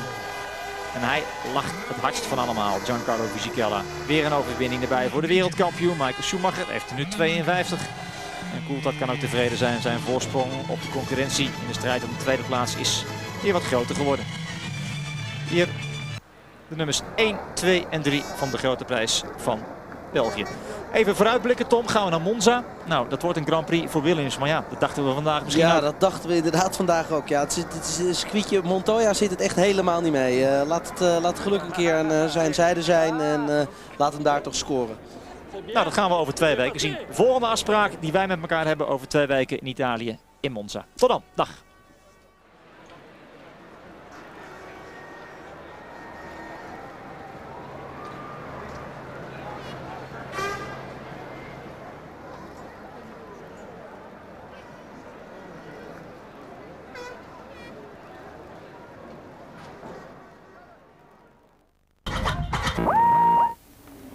And you're back with us in Belgium, where Michael Schumacher has won the Grand Prix here this afternoon, but the race was stopped after just 5 laps after a dramatic and frightening-looking accident involving the young Brazilian Luciano Berti. Let's get the latest reaction from the managing director now of his Prost team. Joanne, a horrible, horrible moment for the team there. What's the latest news that you've heard on Luciano? Okay, we know that he left the circuit. He was conscious and was talking because some of the members of the team was there with him. The doctor said that they have nothing broke, but obviously have a big shine in the face. He was a bit bruised and he's been taken to the Real Hospital. He was a very, very lucky boy because that was a horrendous accident, wasn't it? Yeah, well, Natalia looks very, very impressive. Lucky enough, there was a lot of rubber down there and hopefully absorb a little bit the shine. Mark, you've come through an accident like that. What were your first impressions when you saw it? Very similar. The big issue with my one and that one is there was 4 rows of tyres for Luciano and there was concrete for me. But the problem he has now is that there's a little bit of a psychological edge. He's got to walk over that, the next hurdle, and also the after effects. Even in my accident 3 days later I had a bruise on the brain, and sometimes those things don't come out until a few days down the road. Do you fault him in any way in this accident? I did have a little word with Mark about perhaps it was slightly naive to try the overtaking there and a rookie's error, just looking at it from my perspective, and also makes me think back to Germany, obviously where he was unsighted, but here we are going down the inside. He's got 2 wheels on the grass there. Eddie's coming in to take his normal line, so it's not a particularly clever thing to do, I hate to say, and of course he loses his front wing and loses any steerage, and the front right suspension is already broken as well because he saw the wheel waving about. But Germany, after the crash as well, Mark, as we were saying, he had 2 further accidents as well.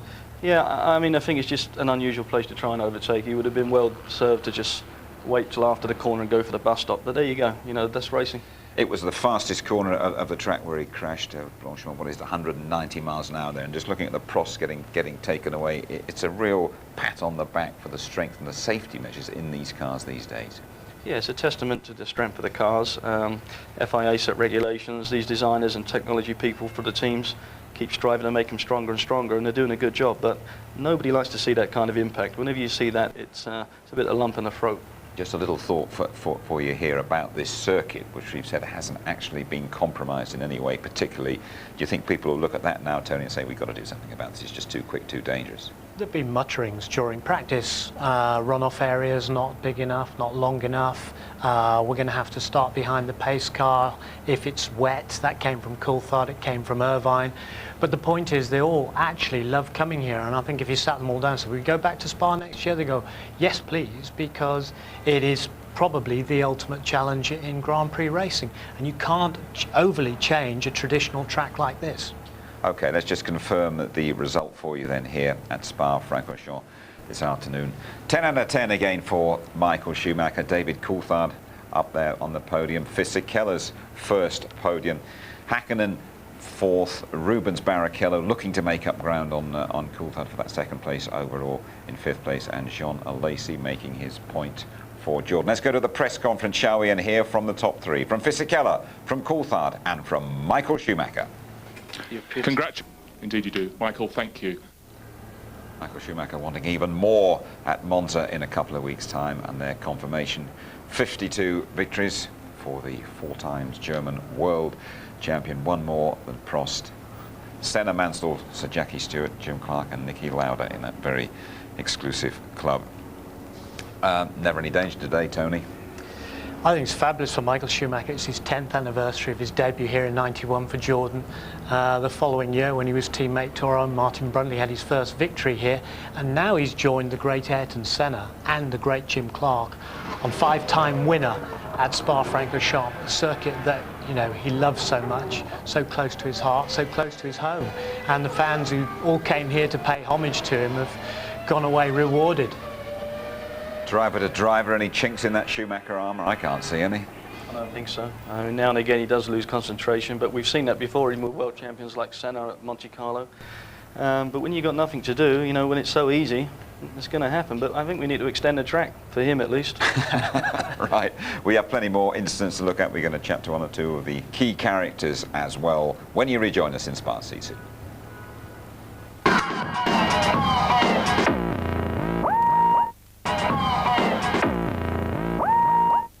Back with us at Spa, Michael Schumacher has cantered away to victory in the Belgian Grand Prix. Now, Mark, it started off with 2 Williams on the front row of the grid. We expected great things, possibly Montoya's first Formula One victory. What an afternoon they had, though.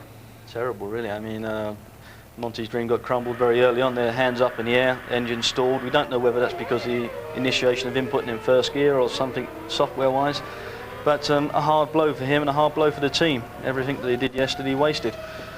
At the same point, there's the issue there with Ralf Schumacher up on the jack still. I've never seen that before in Grand Prix racing, and in fact I don't think I've ever seen it in racing full stop, and a bad issue, you know, for Williams' team. I mean, they should not make mistakes like that at all.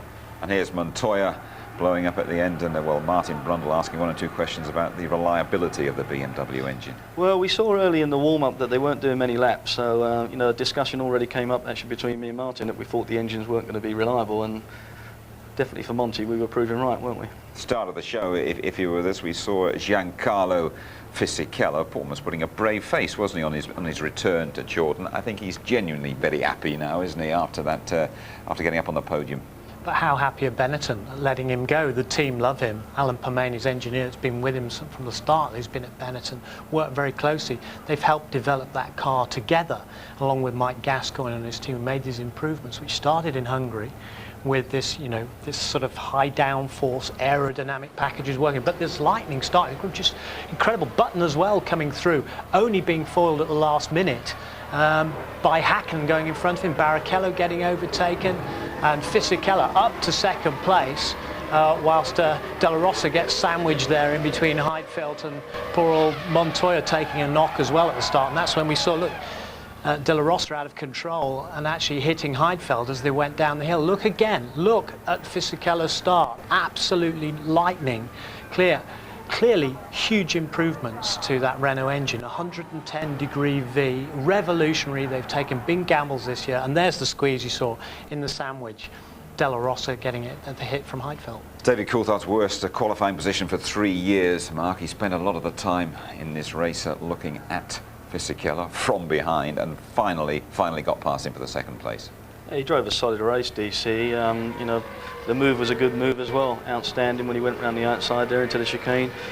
Was having a difficult time, obviously, because that engine there from the Renault pushing out a lot of its oil, so that's not an easy thing when you're a race driver. When you lose those visor tear-offs, eventually you've got to use your glove and your visor gets smeared, and it does become tough. But he drove well and solid, and a good performance, and, you know, a few more points in the bag.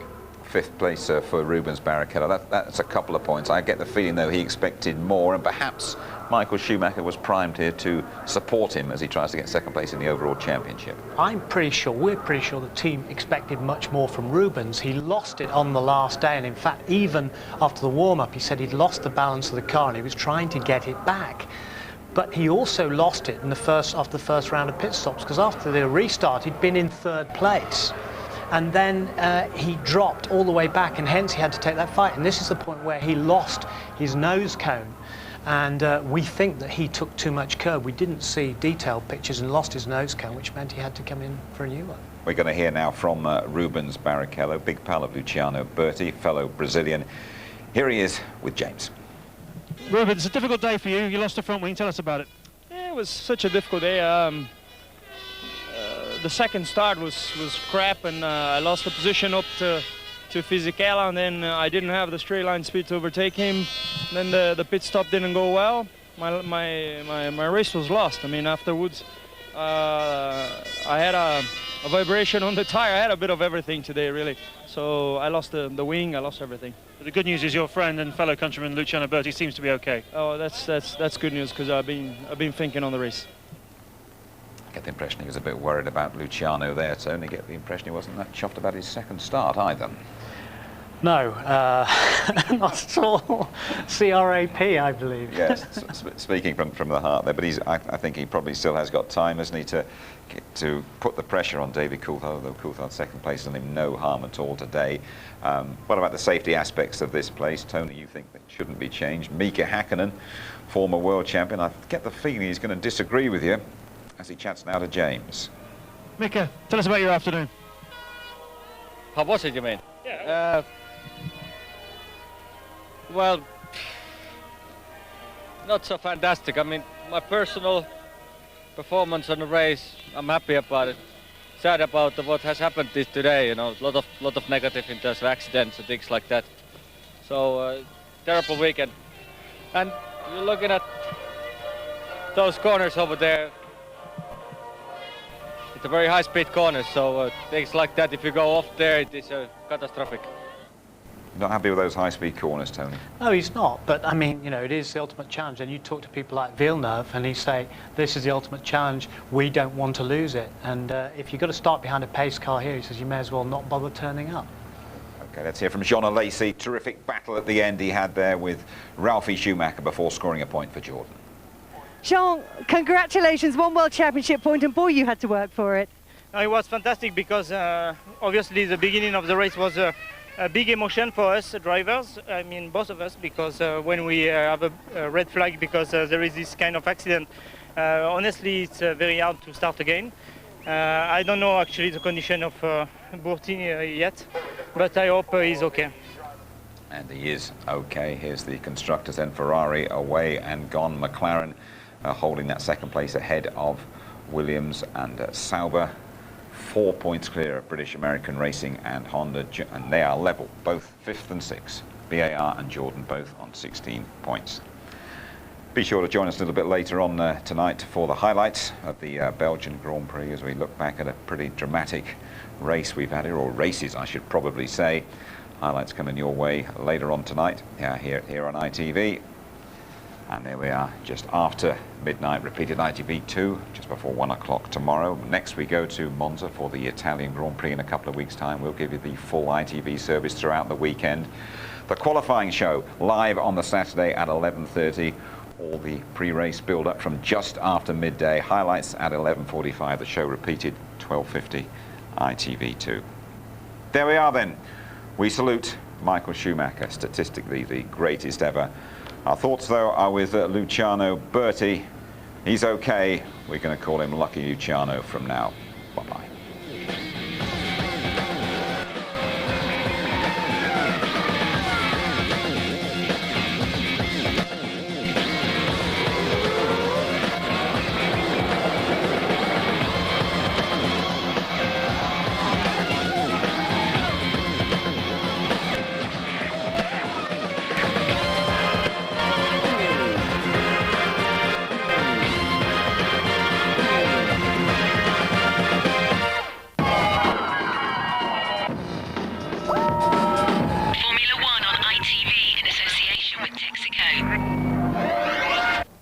David, today let's start with the Berti accident. How did you see it? well, obviously it was a coming together of two cars that looked a bit tight. He obviously felt he could make a way down the inside, and I guess for Eddie it was difficult to see. But what's important is that the changes we've made to that corner in terms of the runoff over the last couple of years, I think really helped his chances of reducing the incident and also the injury to him. And you know, there's further changes we can make it for next season as well. How did you like your race, especially the fighting on track with Giancarlo? Yeah, it was good. You know, Spa always had added interest when you're coming through the field, and he was very difficult to overtake. Actually, I was surprised. You know, his package was working well. He had good traction out of La Source, and in the end, it took a back marker to help me. But I was there, poised, took the opportunity, and obviously gained the extra couple of points. Second position for the championship now, in a good reach. Yeah, I think so. You know, my goal is just to get the best out of each race, and obviously when I came here I wanted to win. You know, we've had to settle for second, and in the light of what happened during the course of the weekend, that was a good result. We go to Monza knowing that it may suit another car better than us, but we'll do our best and try and get 100% out of myself and the car. Thanks. Under given circumstances, I think let's talk about the Bertie accident. It's difficult to comment, to be honest. I think it would be right to talk about it at this stage. So something will have to be examined carefully and see what we can do to improve situations like that. On track, it was the 52nd victory of Michael and another outstanding performance in Spa. Your comment? Yeah, no, it was a great race. You have to excuse me, I've got to go up to the rostrum, so I'll see you later. Thanks. Things like that, if you go up there, it is catastrophic. Mika, under given circumstances, let's start with the accident. How much did you see about the accident at the beginning? I didn't see anything about the accident, obviously.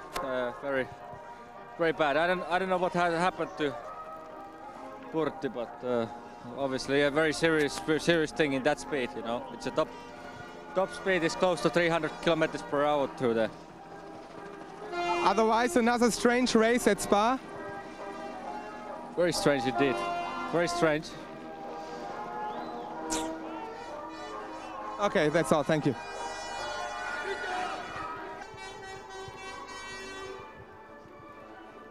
So the race is gone. Can you tell us any news about Luciano?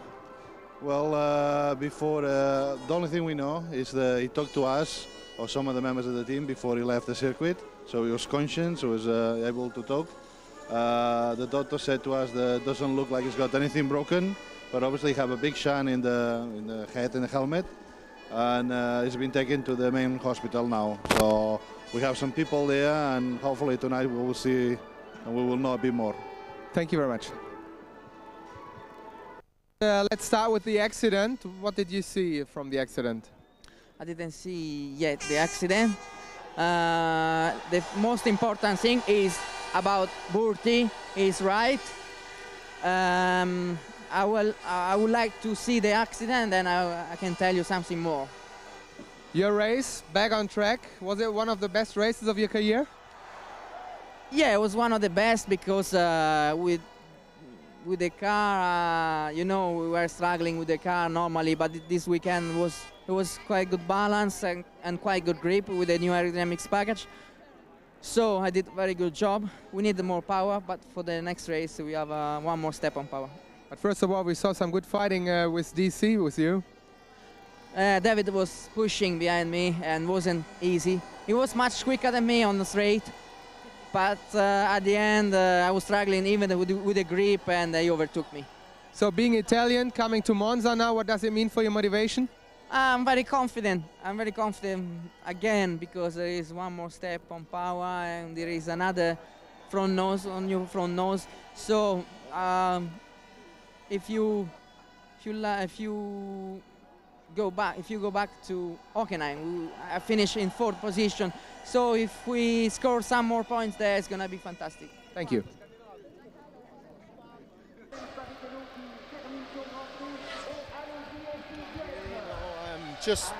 I was obviously going very long into the race. I was on a long one stop, so I was very slow at the start of the race.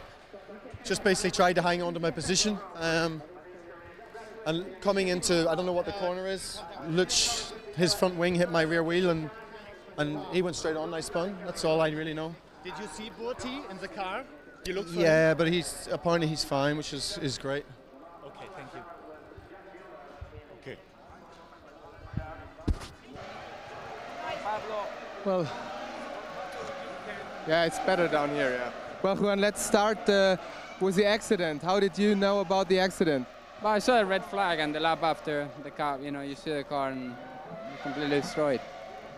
So, if you was concentrating then for the next start, what happened then? What happened afterwards? The start was pretty good until Heidfeld came in the inside like a maniac and just hit everybody. I was hit backwards, and the car after was pulling to the side, so the first lap I took it quite easy. Then I pushed past 2-3 cars, past Ralph, and as soon as I passed Ralph, the engine just let go. Why do you had to move from pole position to go back? Just the engine started, and as soon as I pressed the clutch, it stalled. So weekends like this, I mean... Racing, isn't it? Thanks. Okay. Ron, today let's start with the accident of Luciano Burti. How did you see it? To be honest, I just watched it once on television. I didn't form an opinion because we were too busy sort of trying to make sure that we did all the right things for the restart. But I've heard he's moving and talking, and I hope he has a speedy recovery. It was obviously a big accident. Otherwise, a typical chaotic Spa race? Yeah, very chaotic, and of course not at all good for us in qualifying. To come back with this result gives us some degree of satisfaction, but in reality we're here to win, and we didn't win, so I'm not going to go away happy. It was difficult to think through the various options, the various race strategies that were going on, and feel pretty comfortable that we made the best out of what was a very difficult pair of grid positions. How did you like the way David was fighting on track today? He fought very well, I mean, we're under no illusions it was easy for Michael. Fisichella, whilst doing a very good job in the earlier parts of both the races and obviously having very good starts, he was slow in critical parts of the race, which just let Michael pull away and really gave Michael an easy life. But that is motor racing, and the important thing is to qualify well, and we didn't do that. But if you don't, you've got to try and make the best out of it and be disciplined, behave like a team, modify your strategy, which we did a little bit in the midsection, and get the best result you can. And I suppose second is the best result you can get if you don't win. So when can we expect the drivers lineup for next year? Well, we're under no pressure, and we know exactly what we intend to do, but it's just not top of the list of priorities at the moment. Our biggest priority is to have implement the evaluation that we've conducted over the last 3 months into how to be better next year in all departments, and that's really got the maximum amount of focus. As regards our driver lineup, we're very comfortable with the position that we're currently in, and in due course we'll announce them. Thank you. Okay, thank you. And you're back with us in Belgium, where we have seen another triumph for Michael Schumacher, the Spa master. Coulthard doing very well to recover from his qualifying setback. First podium since Canada last year for Jordan-bound Fisichella. Hakkinen fourth. Barrichello just picking up a couple. A Laces late battle with Ralf Schumacher earning Jordan a point, but they all earn their money in Belgium. Another very strong drive from a not terribly promising grid slot. Yeah, obviously I'm very happy with the team giving me a reliable car. I benefited a lot, obviously, from people dropping out on the grid. But it's obviously helped other people earlier in the year when I dropped out, so that's probably the payback. And I had to work very hard, actually, to get past the Benetton. I was surprised, but they were quick. Tell me about the race. Was it fun, or was it just plain hard work? It was a little bit hard, but because there was a good balance, it was okay. David was pushing behind me, and the straight was very quick, but then at the end, I was struggling a little bit with the grip because I did the whole race with the same set of tires, and it was a bit difficult, but it was the right choice. The actual accident, is that one of those ones that you're going to be replaying over and over in your mind? No, I just seen it there for the first time, and that corner, it's, unless you're clearly ahead, it's not really the place to overtake. And you know, it's just one of the things. Luch is trying to get up there, and I'm trying to keep him back because I was going very long. You know, so I knew I was going to be struggling at the start of the race, but hopefully it would come good. But that's the problem. You're always fighting like hell. The first 10 laps, trying to hold the two stoppers back. You know, so it has its risks, but it can give rewards sometimes. You're off to see him tonight, I understand. Yeah, I'll go and see how the boy is. So then it's a ton up for Michael Schumacher. Decent day for David Coulthard. 9 points ahead of Rubens Barrichello and 13 clear of Ralf Schumacher. No improvement for Montoya. In the constructors, Ferrari, of course, the world champions, and Williams not making up any ground at all on McLaren. Sauber, though, 4 points clear of British American Racing and Jordan. Both have 16. Tony Jardine, the one big talking point of this race, not Michael Schumacher, but that accident. Dreadful accident. Former teammate of Eddie Irvine's, hence his concern, everybody's concern. But at the moment, from the best guesses we've got, you know, the guy is stable in hospital. But a bit of a rookie's mistake as far as I'm concerned, going on the inside there before Blanchimont, 180 miles per hour. He put two wheels on the grass, loses the front wing, loses steering. His right front suspension is broken before he goes in front 3/4 on through those layers of tyres, and somehow survived a horrific accident. And look at the damage to the Prost there, but it survived. The survival cell is intact. Luciano Berti is intact, and that's good news. And it is a big tick for the safety standards that we see these days on those cars. The Prost, the nose looked okay.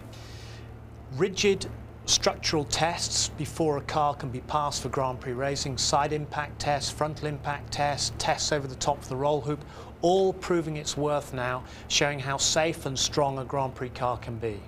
Decent day for Benetton, wasn't it, and particularly at the restarts. Fabulous day for Benetton. All the work that Mike Gascoigne has put in, Pat Simmons, look at that, rocketing through on the restart. Giancarlo Fisichella leaving Häkkinen for dead. They're getting past Barrichello up into second place, and in fact Button getting up really well, only being held back by Coulthard on the inside.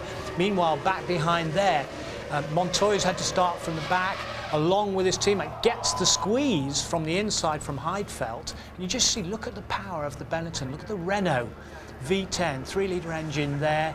This radical engine powering all the way up to the back of Michael Schumacher, only stopping at the last minute there, and Button joining in. And then you see the squeeze there on Pedro de la Rosa, Heidfeld on the inside, and actually pushing Montoya out to the outside as well. We knew that they were going to come good towards the end of the season. Indeed, they have. David Coulthard, though, he's spent a lot of time staring at Giancarlo Fisichella and just finally got by him. But this is it, because he'd been at La Source, they got round Benaldi there, but David Coulthard's visor and his rear wing were covered in oil from that Renault engine or the Renault gearbox, and then finally, and you can see David couldn't really see too well through that smear right across his visor. Very brave manoeuvre, 200 miles per hour round the outside at Les Combes, which Häkkinen, of course, did last year in a rather different way to Schumacher when they went past Zonta. And if there hadn't been enough action in the race already, right at the end, Jean Alesi, the old veteran, held off Ralf Schumacher brilliantly. This is normally a lucky circuit for Jordan. They did the double, their first race win here in '98 with Damon Hill and Ralf Schumacher, and Ralf Schumacher there, desperate to try and get a point, having started from the back. Jean Alesi, 37 years old, he's finished every race this season. This is why he's been hired till the end of the season by Eddie Jordan. He gets the car home. He's prepared to fight. For me, the tiger of the race, Jean Alesi, the veteran. And Michael Schumacher, top of the tree. He goes along now with Jim Clark and Ayrton Senna having won Spa 5 times, 52 Grand Prix wins.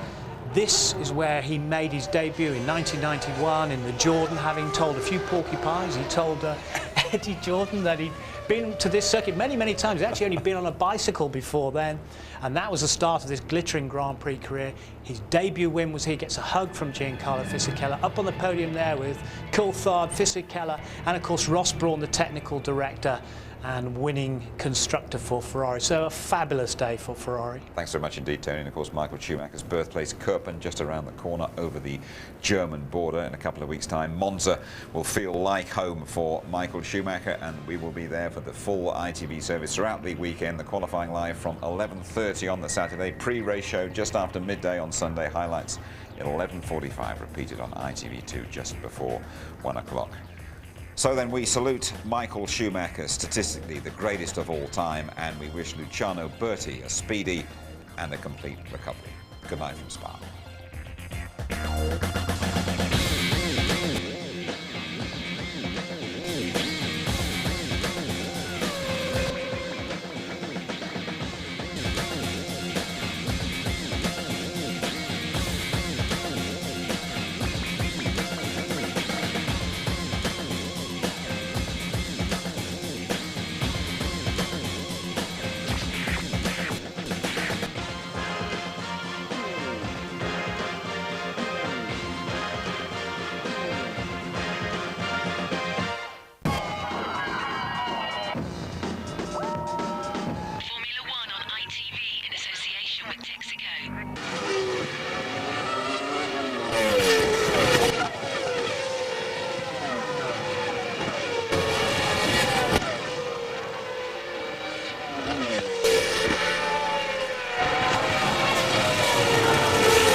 Dans les pneus là-bas.